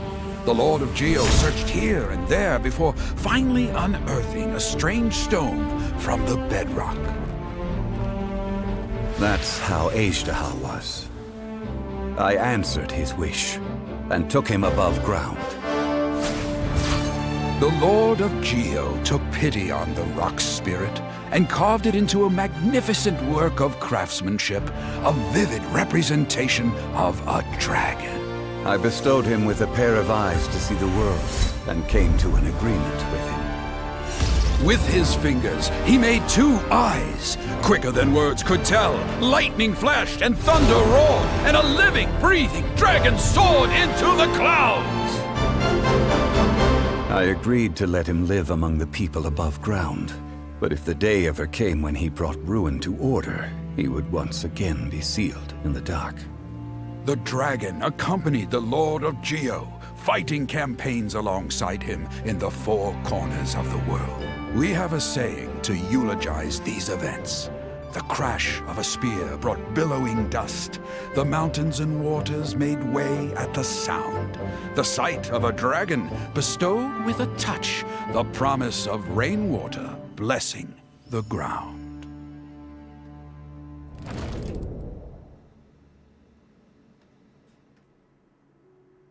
Shortly afterward, Uncle Dai volunteers to take the unconscious Kun Jun back to the city along with the miners.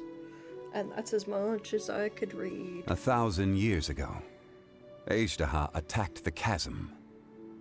I tried to obstruct him, fighting him tooth and nail down the length and breadth of the mine. Finally, I brought him down and sealed him underground. During that battle, Dragonfall was born. Azhdaha could sense the stone. Subconsciously, he wanted to use it to find me. Despite being the victor, I could not claim to be stronger than he. And in his heart, he still retained an ounce of goodwill towards me. Towards Liyue. Towards life above ground. He was willing to be sealed away. But as the erosion set in, he forgot. Have you also been affected by erosion? Even I cannot avoid it. But there is something I understand better than most. When the door opens, it is time to leave. The greater the power, the greater the danger erosion may bring about. The millennia may come and go, but even a stone may tire. Is that why you chose to step down as the Geo Archon? Personally sealing away an old friend. This is just one form of erosion I have endured. People abandon and surrender the things they love to pursue the right path. Perhaps this is the erosion imposed on me by the heavenly principles. That I was a god of mankind. My identity may change, but my eyes will bear witness to the history of humanity. You still care a lot about Liyue. Call it part of my duty. I must thank you both. No worries. Hold on. I want to ask you something. Oh? About what? About my sister. Oh yeah, Paimon nearly forgot. So, not long ago, we met a guy called Dane. He told us about Khaenri'ah and the punishment of the gods.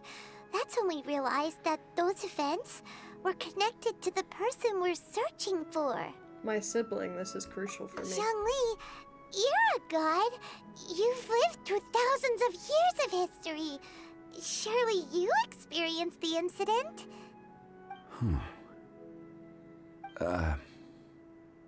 I cannot say. Why? You can't even give us a thread of information? This is so important to us. I understand. But I must apologize. This is my contract. You mean another past grievance? Like the incident with Azhdaha? Too painful to talk about? It was signed before it all began. I have always honored the contract. And kept my silence. How can you be like that? You two are friends to me. I can assure it brings me no pleasure to disappoint you. But as the god of contracts, I cannot go back on my word. Well, it's not out of character. Would you be ready to find out? Perhaps. It appears your understanding of this world continues to grow. There are many events of ages past, many secrets that lie hidden. They have been eroded by time, forgotten by the people, abandoned. But you are capable of finding them and bringing them into the light. Those who come to witness will witness. Those who are born to remember will remember. If you take the same road as that person, there may be more difficulties ahead. But as long as you firmly believe that you are on the right path, everything has meaning.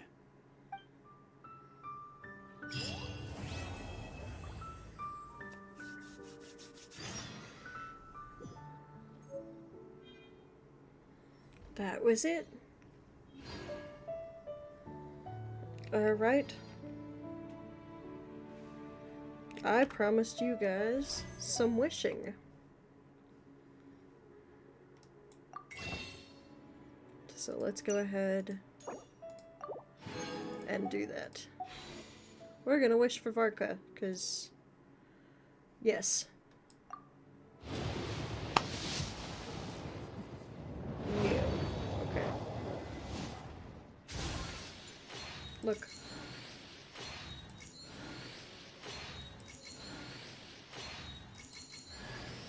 This is your team? Cool. I like the vibe. I'm Bennett, leader of Benny's adventure team. Any chance we could team up? Please?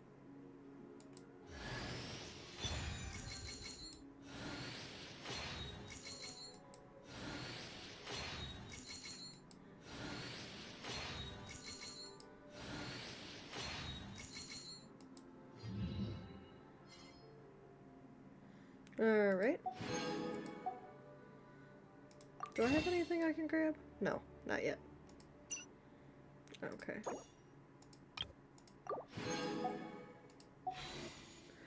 But there's another tadpole, so we'll do it.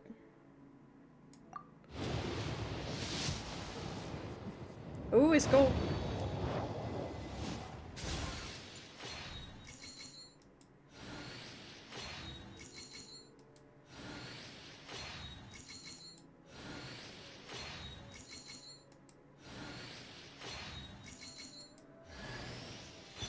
Another Benny.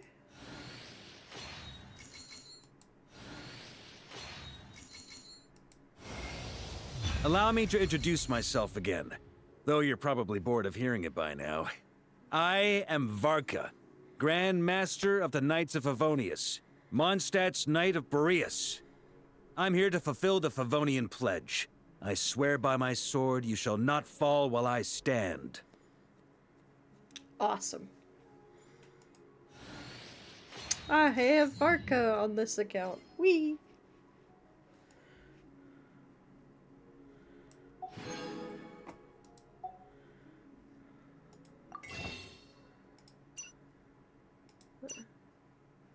We'll grab that too. Alright. Let's go ahead and pick somewhere to raid. Thank you everybody for joining me, as always. We're gonna raid on out.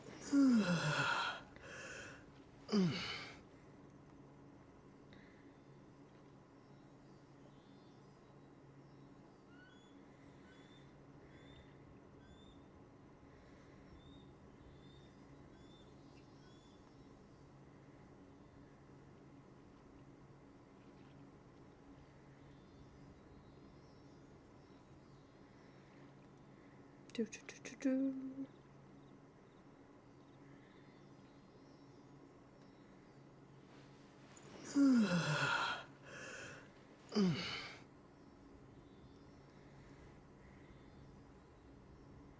Okay, not that person.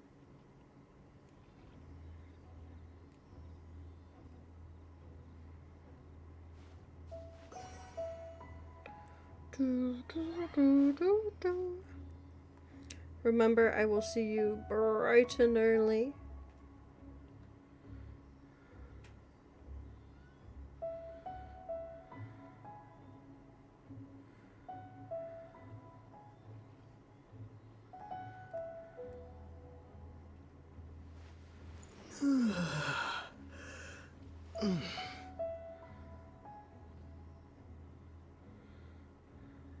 go here bright and early tomorrow for the beginning of the celebration of a year of streaming. Have a good night, everybody. Well, or wherever you are. Bye.